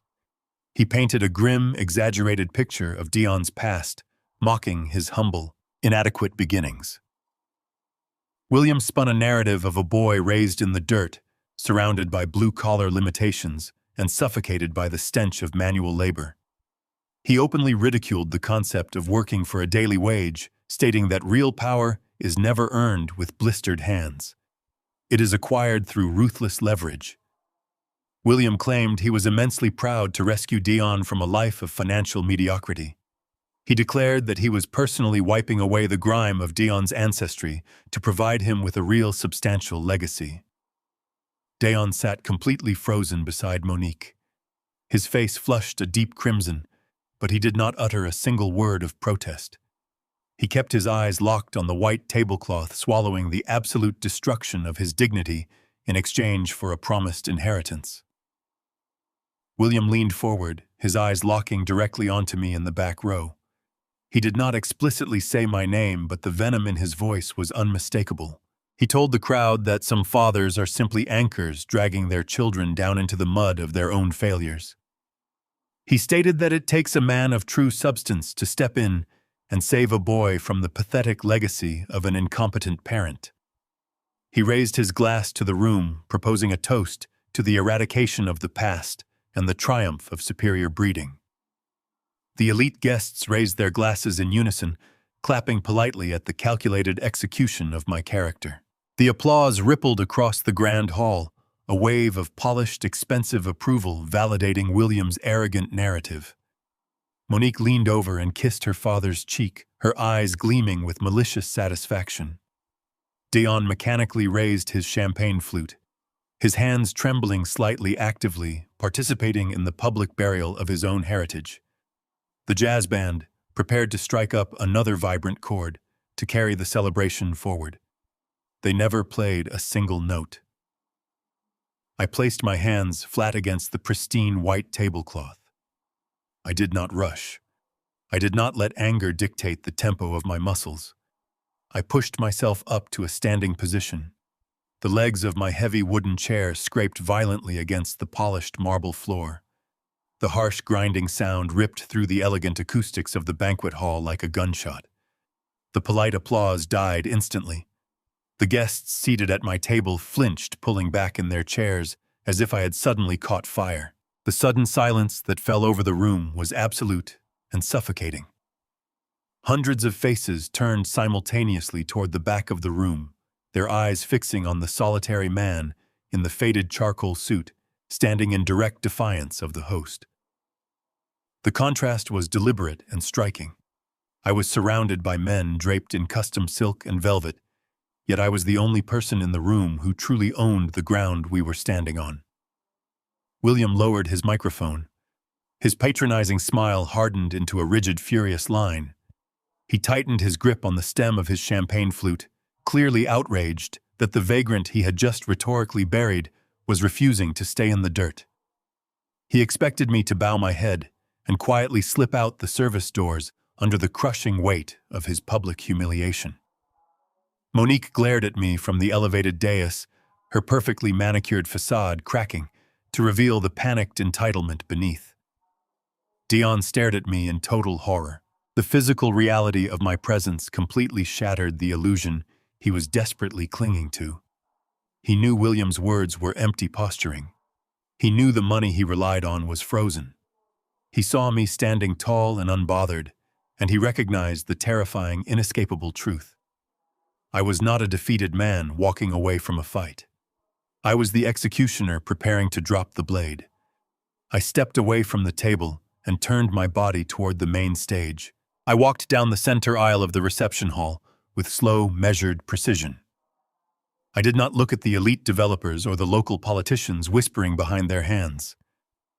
I kept my eyes entirely locked on the man standing behind the microphone. I passed the melting ice swans, the droplets of water hitting the silver basins in perfect rhythm with my footsteps. The scent of seared wagyu and white orchids was thick in the air, a final sensory monument to William's crumbling empire. The distance between the back row and the elevated dais felt incredibly short. Deon's panic finally overrode his paralysis. He shoved his chair back, knocking it to the floor, and charged down the steps of the stage to intercept me. His face was slick with sweat. He waved his arms frantically, shouting for the venue security to move in and restrain me. He commanded them to drag me out of the hall immediately. He stepped directly into my path, raising his hands to physically push me backward. I did not break my stride. I did not even look at his face. I raised my left arm and swept him aside with the heavy, unyielding strength of a man who had spent 4 decades pouring concrete. Deon stumbled, losing his balance and crashing hard into a table of shocked guests scattering crystal glassware across the marble. The private security guards standing near the stage did not move a single muscle. They had received the exact same radio transmission from the front gate. They knew the man in the charcoal suit held the commercial mortgage to the entire property. They stood perfectly still, allowing the landlord to conduct his business. I stepped up onto the elevated dais. William dropped his microphone onto the table. His chest heaved with fury. He clenched his fists, preparing to physically defend his territory, but the sheer cold authority radiating from my posture rooted him to the spot. I did not raise my voice. I did not offer a grand speech to the silent room. I opened my leather briefcase and pulled out a heavy vellum-bound envelope sealed with the federal banking crest. I handed it directly into William's chest. He reflexively grabbed the thick paper to stop it from falling. He ripped open the flap. His eyes darted across the bold legal text, outlining the immediate acquisition of his entire commercial credit portfolio. The arrogant, triumphant smirk vanished from his face, replaced instantly by the hollow, sickening dread of absolute ruin. William's arrogant sneer dissolved instantly, replaced by a slack-jawed expression of utter incomprehension. He stared at the heavy vellum paper sealed with the federal banking crest, his eyes darting frantically across the bold black ink. He was a man who had spent his entire life burying his competitors under mountains of litigation, and he recognized the specific legal phrasing immediately. These were not warnings or pending actions. They were executed default notices. The documents explicitly detailed the total transfer of his primary commercial debt portfolio to my holding company. Every leveraged asset, every outstanding line of credit, and every property deed he had used to artificially inflate his net worth was now legally under my direct executive control. The paper began to shake violently in his hands. The tremor traveled up his arms, causing his broad shoulders to shudder beneath the expensive fabric of his custom tuxedo. He forgot how to breathe. He opened his mouth, attempting to formulate a command, an excuse, or even a simple denial, but his vocal cords refused to produce a sound. The crystal champagne flute he held in his left hand slipped from his loosening grip. It struck the polished edge of the elevated stage and shattered into dozens of glittering pieces. The sharp crash echoed through the dead silence of the reception hall. The elite guests seated at the tables below stared in absolute bewilderment, completely unable to process why the formidable real estate tycoon was physically collapsing in front of them. Monique took a hesitant step forward, her heavy diamond necklace catching the light, but she stopped when she saw the sheer terror carved into her father's face. Deon remained frozen at the bottom of the stairs, trapped between his shattered reality and the impending public exposure. I did not give William the opportunity to recover his breath or formulate a lie. I stepped smoothly into his personal space, closing the distance between us with calm, measured authority.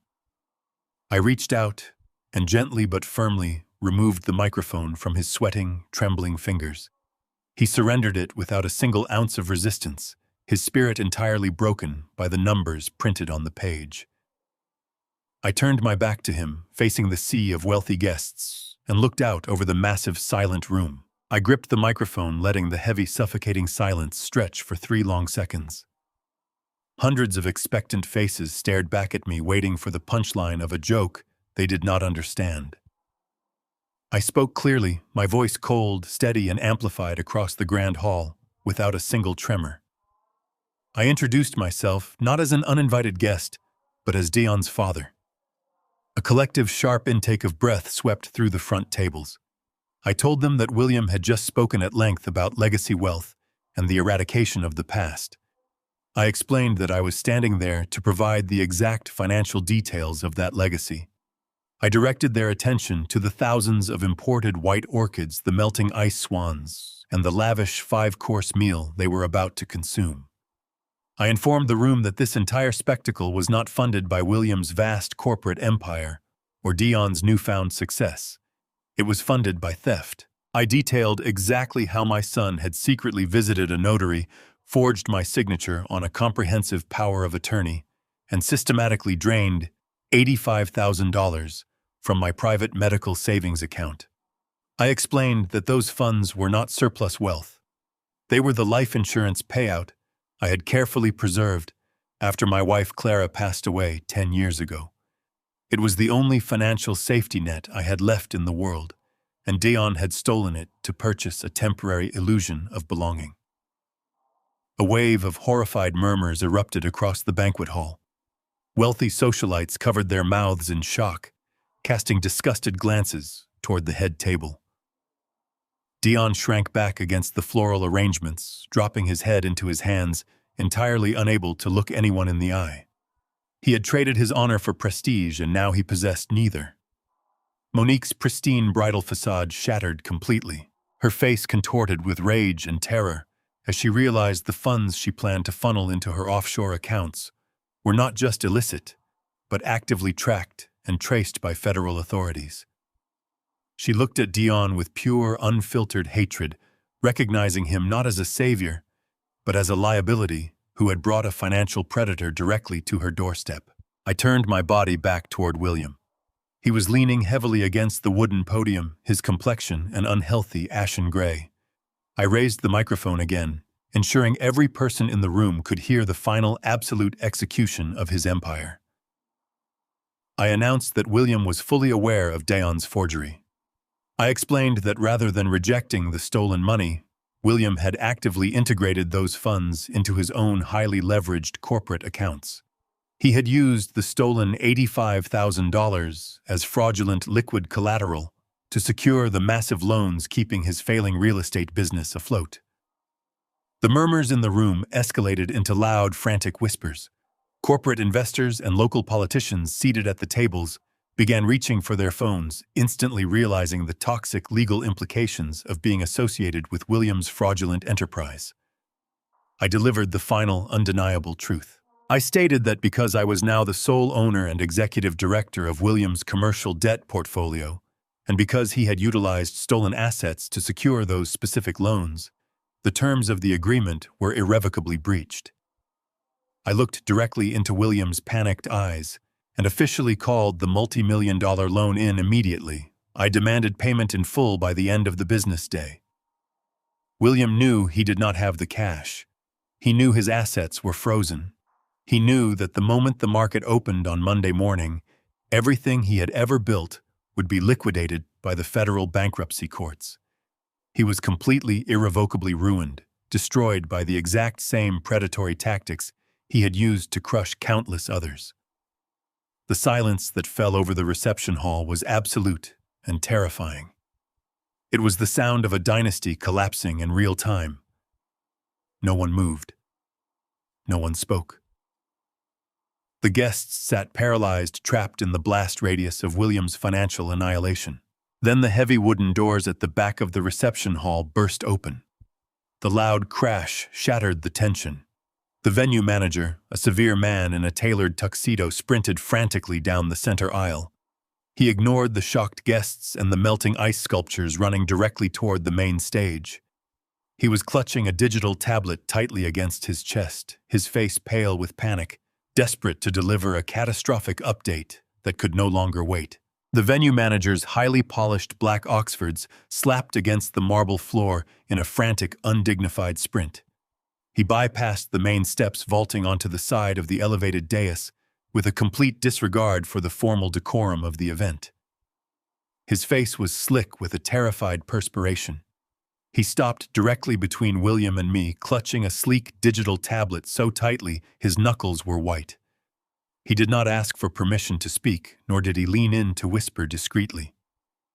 Panic had entirely erased his professional filter. His voice carried across the dead silence of the room, sharp and frantic, announcing that a catastrophic sequence of financial rejections had just flooded the venue's processing system. Every single corporate credit card William had placed on file to cover the lavish six-figure balance of the evening had returned a hard, irrevocable decline code. The federal lock on the holding company had frozen all outbound transfers, rendering the cards entirely useless. The manager stared wildly at William, demanding an immediate alternative form of payment for the remaining $50,000 owed for the catering, the staff, and the facility rental. William stood frozen, his mouth opening and closing soundlessly as the reality of his bankruptcy crashed down upon him. He patted the pockets of his custom tuxedo, a pathetic, reflexive gesture of a man searching for cash he no longer possessed. The manager did not wait for a useless explanation. He turned his head toward the kitchen doors and gave a sharp, definitive nod to the catering director. Instantly, a small army of pristine waitstaff flooded into the grand hall. Moving with ruthless efficiency, they descended upon the tables. They reached over the shoulders of the horrified wealthy guests and began lifting the silver cloches, swiftly pulling away the untouched plates of seared scallops, imported caviar, and rich truffle puree. The melodic clinking of fine china being confiscated echoed loudly through the room. The elite crowd murmured in absolute outrage, the wealthy socialites and powerful developers exchanging frantic, hushed whispers as they watched their extravagant five-course meal disappear back through the swinging doors. The beautiful, opulent illusion was being dismantled, plate by plate, right in front of their eyes. Monique stared at the red warning screens glowing on the venue manager's tablet. Her perfectly contoured face went rigidly still. Her sharp, calculating mind processed the implications of the frozen corporate accounts in a matter of seconds. The realization hit her with the force of a freight train. The money was completely gone. Her meticulously orchestrated, highly lucrative payday had evaporated into the humid air of the grand hall. She slowly turned her head away from her sputtering, defeated father and locked her furious gaze onto Deon. The radiant, deeply devoted bride vanished instantly, replaced by a vicious, cornered predator who realized she had invested her time in a dry well. She did not reach out to comfort her new husband. She did not offer a single word of solidarity in the face of his public humiliation. Instead, she took a deliberate step backward, putting physical distance between herself and the ruin he represented. The heavy silk and imported lace of her bridal gown rustled loudly against the wooden stage as she raised her voice, allowing her raw, unfiltered rage to echo across the entire room. She screamed at Deon, her tone dripping with absolute disgust.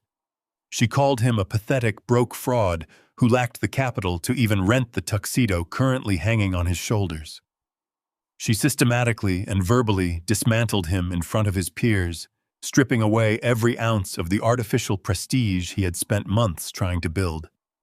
She declared that he was nothing but a useless, incompetent failure.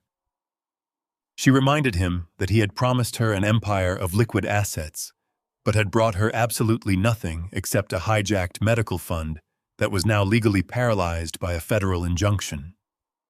Deon raised his trembling hands, stepping toward her with a pleading, desperate look in his eyes. He begged her to lower her voice frantically, whispering that they could fix the situation, that they had just taken their sacred vows to stand together. Monique let out a harsh, grating laugh that sliced through his pathetic pleas. She looked at him as if he were a disease, stating with absolute venom that there was no together in a bankrupt, fraudulent marriage. Driven by a blinding, arrogant fury, Monique entirely lost her strategic composure. She paced the length of the elevated dais like a caged animal, hurling vicious accusations and recklessly exposing the darkest, most hidden corners of their financial arrangement. In her unrestrained rage, she screamed that she had wasted 6 agonizing months pretending to tolerate his pathetic, needy insecurity solely to secure the executive transfer of the offshore routing numbers. She yelled that he was merely a convenient signature, a gullible stepping stone designed to funnel the stolen concrete empire funds directly into her private accounts. Then, her voice rising to a hysterical pitch, she delivered the final fatal blow. She screamed that she already held a confirmed first-class ticket to Nassau booked for tomorrow morning, and she had never for a single second intended to purchase a second seat. The cruel words hung heavily in the dead air of the reception hall. Deon physically stumbled backward, his shoulders crashing against the edge of the head table. The revelation struck him with the devastating force of a physical impact, severing the last remaining tendons of his pride. She was fleeing to the Bahamas without him. She was actively abandoning him to take the absolute fall for the forged power of attorney and the stolen $85,000. He stared at his new wife, his eyes wide with a horrified, soul-crushing realization. The depth of the betrayal cut him to the absolute bone. He had traded the only man who had ever genuinely protected him. He had committed federal fraud, and he had burned his entire legacy to ashes for a woman who viewed him as nothing more than a disposable pawn in a laundering scam. He stood entirely broken, isolated on a stage built with stolen money, surrounded by hundreds of high society guests who now looked at him with sheer, unadulterated contempt. The agonizing silence that followed her confession was abruptly and violently broken. Through the massive, vaulted, stained glass windows of the ballroom, a brilliant, pulsating light pierced the darkness of the estate grounds. The sharp, rhythmic flashing of red and blue emergency lights painted the walls and the melting ice sculptures in harsh, unforgiving colors. The local police department had finally arrived to collect the debts that the federal banks could not. The red and blue strobes pulsed through the stained glass windows, throwing violent, chaotic shadows across the melting ice swans and the terrified faces of Atlanta's elite. The remaining ambient noise in the grand hall died instantly. The heavy oak entrance doors were shoved open with a forceful, synchronized crack that reverberated off the vaulted ceiling. Bradley walked through the archway.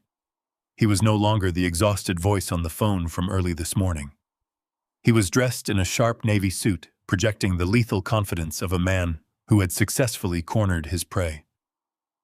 Flanking him were 6 federal agents wearing dark windbreakers with bold yellow lettering across their shoulders. They moved with strict tactical efficiency, fanning out to secure the perimeter of the ballroom. The wealthy guests scrambled backward, abandoning their silk-draped tables and pressing themselves against the floral-adorned walls. The illusion of high society evaporated, replaced entirely by the harsh clinical reality of a federal raid.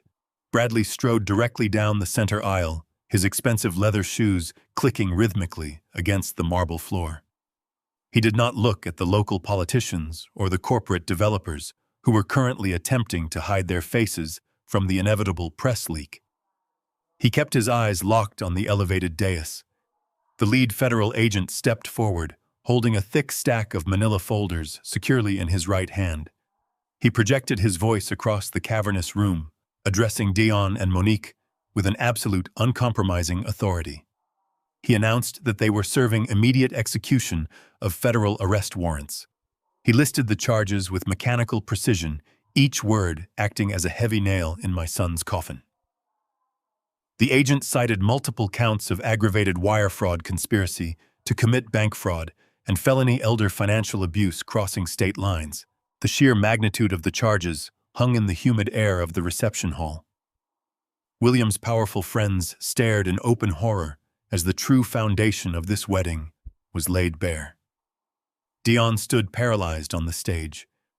His custom tuxedo suddenly looked like a poorly fitted costume. The wealth he had so desperately craved, the status he had traded his soul to achieve, had manifested into a pair of federal agents ascending the steps of his bridal dais. Pure, unadulterated panic shattered Deon's paralysis. The intellectual understanding of his financial ruin was entirely eclipsed by the visceral terror of federal prison. The artificial sophistication he had cultivated for years completely abandoned him. He turned away from the approaching agents, away from his stunned father-in-law, and bolted toward the rear of the stage. He scrambled down the side steps, nearly twisting his ankle on the slick marble, and sprinted blindly toward the kitchen swinging doors. He shoved past a terrified waiter, sending a tray of crystal champagne flutes crashing to the floor.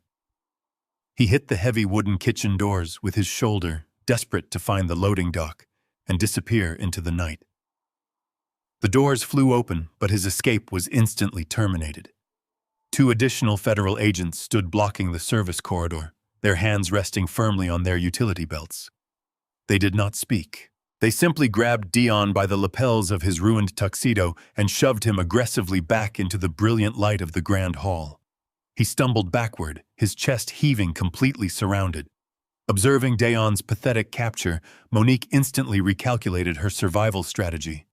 The vicious, screaming predator who had just berated Deon minutes ago vanished.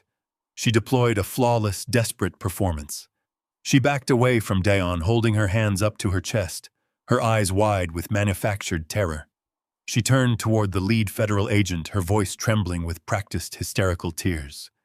She loudly proclaimed her absolute innocence to the entire room. She swore she was completely blind to the source of Deon's money. She claimed she was a victim of his pathological manipulation, insisting she genuinely believed his wealth was the product of legitimate corporate investments. She vehemently denied any knowledge of stolen retirement accounts, forged parental signatures, or federal wire fraud. She cast Deon aside without a single fraction of hesitation, painting him as a solitary mastermind who had tricked her into a fraudulent marriage. She pointed a trembling manicured finger at her new husband, pleading with the agents to realize she was just a collateral casualty of his pathetic greed. She was fully prepared to let Deon serve decades in a federal penitentiary if it meant she could walk out the front doors with her pristine reputation intact. Bradley did not entertain a single second of Monique's theatrical performance.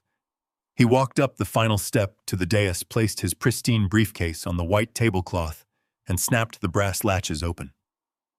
He extracted a secondary densely packed legal file and handed it directly to the lead federal agent. Bradley turned to face Monique, his voice echoing loudly across the silent, captivated ballroom. He dismantled her victim narrative with surgical precision. He announced that the federal file contained the complete unredacted wire transfer logs from the hijacked holding company. He detailed the exact offshore routing numbers established in Nassau, explicitly highlighting that the destination accounts were registered exclusively under her maiden name. Bradley then pulled out a magnified high-resolution copy of the account authorization forms. He held it up, showing the undeniable, heavily stylized signature that Monique had personally inked to finalize the laundering channel. The irrefutable proof hung in the air, instantly vaporizing her desperate lies. Her fake tears stopped immediately.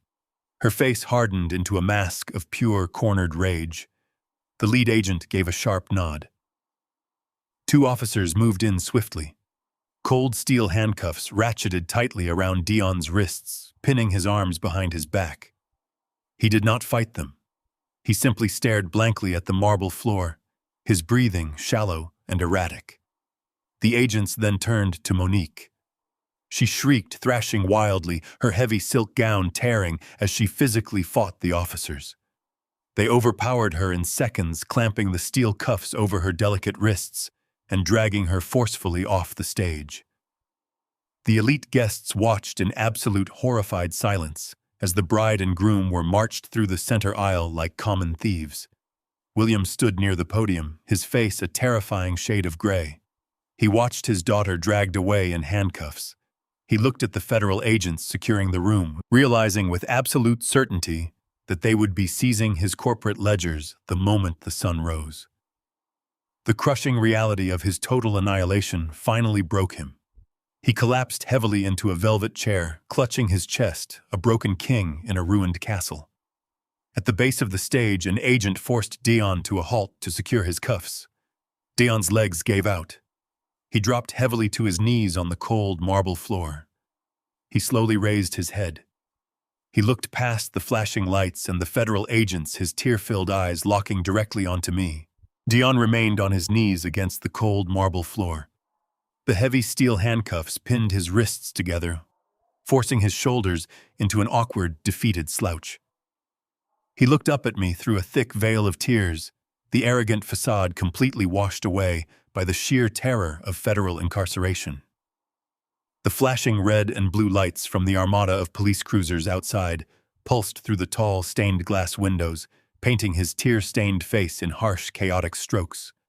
He ignored the armed federal agents standing rigidly over him and directed all his frantic, desperate energy at me.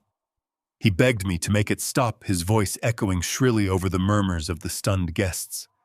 He pleaded with me to call off the lawyers, to instruct Bradley to retract the injunctions, to tell the authorities that it was all a massive misunderstanding. He wanted me to frame this federal crime as a private family matter that we could resolve quietly behind closed doors without destroying his meticulously crafted reputation. His voice cracked, rising in pitch as he swore to pay back every single cent of the $85,000 he had stolen. He swore he would abandon this toxic world of fake prestige, that he would put his work boots back on and work the concrete lines again. He promised he would earn his way back into my graces if I just gave him one more chance to fix his monumental mistake. When I did not immediately respond, his desperation mutated into a weaponized emotional manipulation. He invoked the concept of family loyalty, insisting that blood dictated unconditional forgiveness, regardless of the severity of the transgression. He claimed that abandoning him to the federal justice system was a betrayal of everything we had built together as father and son. Then he crossed the absolute boundary. He invoked his late mother. He stared into my eyes and declared that Clara would never allow her only son to be dragged away in chains. He shouted that she would be disgusted to see me standing by while her child was thrown into a concrete cell. He weaponized the memory of the woman I had loved for decades, attempting to use her ghost as a shield against his own criminal accountability. He sobbed heavily, demanding that I act as his father and protect him from the consequences he had actively orchestrated. The wealthy guests watched in horrified fascination as the groomed society heir reduced himself to a groveling, manipulative child. The agents tightened their grip on his arms, preparing to haul him toward the exit, but they paused for a fraction of a second, awaiting my reaction to his devastating emotional barrage. I stood looking down at the weeping man on the floor. For a fleeting, agonizing moment, the biological imperative of paternal instinct screamed in my chest. Decades of conditioning urged me to reach out to shield my offspring from the devastating pain he was about to endure. It is the most deeply ingrained duty of a parent to stand between their child and the fire regardless of how the blaze started. I looked at his face, searching desperately for the teenager who had hugged me in the freezing rain, the boy who had promised to make my sacrifices worthwhile on the day I bought him his first car. I wanted to find a shred of genuine remorse, a sliver of the son I had dedicated my entire existence to raising. I stared into his eyes, looking past the terror and the frantic pleading, seeking a reason to grant him the salvation he was demanding. I found absolutely nothing. The emotional manipulation was entirely hollow. His invocation of Clara was not an act of repentance, but a calculated strategy of survival. He did not regret stealing the life insurance payout I had preserved to honor her memory. He only regretted that his fraudulent empire had collapsed before he could successfully launder the funds. The profound realization settled over me with absolute freezing clarity. The boy I had raised did not exist anymore. He had died the exact second he walked into a notary office and forged my signature on that comprehensive power of attorney. The person kneeling before me in a ruined custom tuxedo was a dangerous, entitled stranger who viewed my unconditional love as a weakness to be actively exploited. He had willingly sacrificed my financial security, my dignity, and my physical well-being to purchase a counterfeit seat at William's table. He had chosen his path with ruthless, premeditated calculation, perfectly willing to leave me destitute while he drank expensive champagne. Saving him now would not be an act of fatherly devotion. It would simply be an endorsement of his betrayal. Protecting him from federal prison would only teach him that he could perpetually destroy others without ever facing the bill. The suffocating weight of my lingering guilt evaporated entirely, replaced by the cold, necessary architecture of justice. The emotional test was over, leaving behind only the stark truth. I squared my shoulders and looked down at Deon for the final time. The frantic sobbing ceased as he waited for my ruling. His eyes wide with a desperate, parasitic hope. I spoke with absolute, unwavering clarity, my voice cutting through the ambient noise of the ruined reception hall. I told him that I was not his safety net. I stated that he had dug this grave entirely with his own greed, and now he had to lie in it. I informed him that Clara would indeed be disgusted, not by my refusal to intervene, but by the pathetic, thieving fraud her son had chosen to become. I turned to the lead federal agent and instructed him to proceed with his official duty. Deon screamed my name, a raw, guttural sound of pure panic, as the officers hoisted him aggressively to his feet. He thrashed against their grip, begging me to look at him, but I had already severed the connection. I turned my back on my son. I did not watch as they marched him and Monique through the center aisle, parading them past the silent, judging eyes of Atlanta's elite. I walked past William, who remained slumped in his velvet chair, a hollow shell of a corporate dictator, staring blankly at the shattered remains of his legacy. I gave Bradley a brief, silent nod of profound gratitude for his relentless, brilliant work in unraveling the conspiracy. I bypassed the stunned catering staff and the whispering crowds, my footsteps echoing against the marble floor, amidst the melting ice swans and abandoned crystal glassware. I pushed through the heavy wooden doors of the grand hall and stepped out onto the wide stone portico. The heavy, suffocating air of the opulent venue vanished instantly. The cool, crisp night wind brushed against my face, carrying the sharp scent of pine trees and the damp earth of the surrounding gardens. The chaotic symphony of sirens sobbing and ruined reputations faded behind the thick stone walls of the estate. I walked down the marble steps toward my battered truck, the keys solid and heavy in my pocket. The heavy burden of a toxic, one-sided devotion had finally been lifted from my shoulders. I opened the door of my reliable vehicle, took a deep, unrestrained breath of the quiet night air, and finally breathed freely. 6 months passed since I stepped out of that grand ballroom and breathed in the cool night air. The crisp autumn wind now swept through the massive oak trees surrounding my property. I stood on the wraparound porch of my historic home, gripping the freshly painted wooden railing. The house was completely restored. Every cracked beam had been replaced, every shattered window mended, and the scent of fresh lumber replaced the stale air of neglect. It stood as a physical testament to resilience completely free from the toxic shadows of manipulation and greed. The heavy silence of the estate was no longer a reminder of isolation. It was a profound, hard-earned peace. The federal justice system moved with a ruthless, mechanical efficiency. Deon was currently serving a 72-month sentence in a federal penitentiary in a neighboring state. The charges of aggravated wire fraud and elder financial abuse carried mandatory minimums that no expensive lawyer could negotiate away. He had traded his freedom for a counterfeit seat at a table that never actually existed. I did not visit him. The severance was absolute and final. I had mourned the loss of my son long before the judge banged his gavel. The boy I raised had vanished the moment he decided my survival was an acceptable price for his ambition. I refused to let his choices dictate the remainder of my life. William and Monique suffered a spectacular, highly publicized annihilation. The federal seizure of William's commercial debt portfolio triggered an avalanche of margin calls. Their entire corporate empire collapsed within 72 hours of the wedding reception. William filed for absolute bankruptcy, his name transformed from a symbol of elite power to a cautionary tale of predatory failure. Monique lost her offshore accounts, her luxury vehicles, and the pristine social standing she valued above all else. They were stripped down to nothing, forced to navigate the harsh reality they had spent their entire lives avoiding. The elite society they catered to abandoned them instantly. I read the short financial articles detailing their liquidation over my morning coffee, feeling neither vindictive joy nor lingering pity. I simply folded the newspaper and went back to work. The poison had been successfully extracted from my life.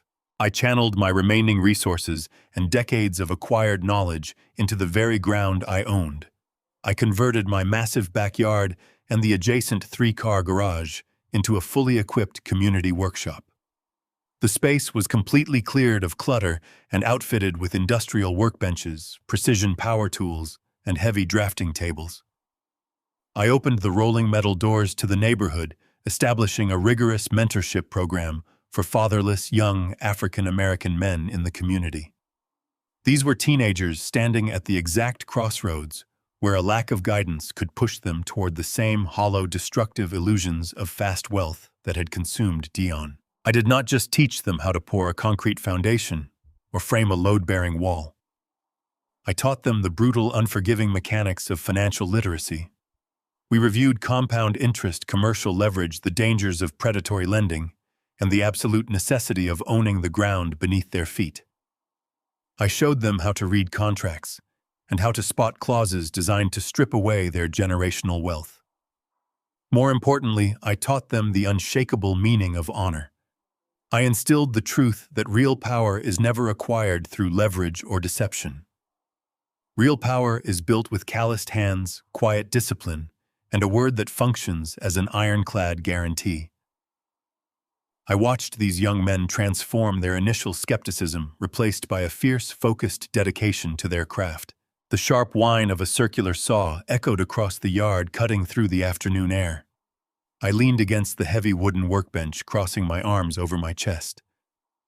A few yards away, a 17-year-old boy named Marcus was carefully aligning a framing square against a thick oak beam. He adjusted his grip, his eyes narrowed in absolute concentration, as he double-checked the measurement before making the cut. He did not rush the process. He respected the materials and he respected the work. He looked up, catching my eye, to silently confirm the angle. I gave him a slow, approving nod. A genuine smile broke across my face, settling deep into the lines carved by years of hardship. The toxic cycle was broken. The legacy was secured. The silent adjustment was complete. I do not just teach them how to pour a perfectly leveled concrete foundation or how to frame a load-bearing wall. I teach them the brutal, unforgiving mechanics of financial literacy. We review the mathematics of compound interest, the mechanics of commercial leverage, the hidden dangers of predatory lending, and the absolute necessity of owning the ground beneath their feet. I show them how to read complex contracts and how to spot clauses designed to strip away their generational wealth. More importantly, I teach them the unshakable meaning of honor. I instill the profound truth that real power is never acquired through leverage or deception. Real power is consistently built with calloused hands, quiet discipline, and a word that functions as an ironclad guarantee. I watch these young men transform week after week. Their initial skepticism is replaced by a fierce, focused dedication to their craft. The sharp whine of a circular saw echoes across the yard, cutting cleanly through the afternoon air. I lean against the heavy wooden workbench, crossing my arms over my chest. A few yards away, a 17-year-old boy named Marcus is carefully aligning a framing square against a thick oak beam. He adjusts his grip, his eyes narrowed in absolute concentration as he double-checks the measurement before making the cut. He does not rush the process. He respects the materials and he respects the work. He looks up, catching my eye to silently confirm the angle. I give him a slow, approving nod. A genuine smile breaks across my face, settling deep into the lines carved by years of hardship. The toxic cycle is permanently broken. The new legacy is securely established. The silent adjustment is finally complete. True wealth is never defined by the balance of an offshore account or the extravagant display of a stolen inheritance. It is measured by the unyielding integrity of your character and the boundaries you enforce against those who mistake your unconditional love for exploitable weakness. Protecting your dignity sometimes requires making the excruciating choice to walk away from your own flesh and blood. You cannot rescue people who are entirely committed to their own destruction. Real legacy is built on truth, hard work, and the courage to plant new seeds in the soil where toxic roots were finally removed forever. If you found value in this story of reclaiming dignity and breaking toxic cycles, please like this video, leave a comment with your thoughts, and subscribe to the channel for more powerful narratives.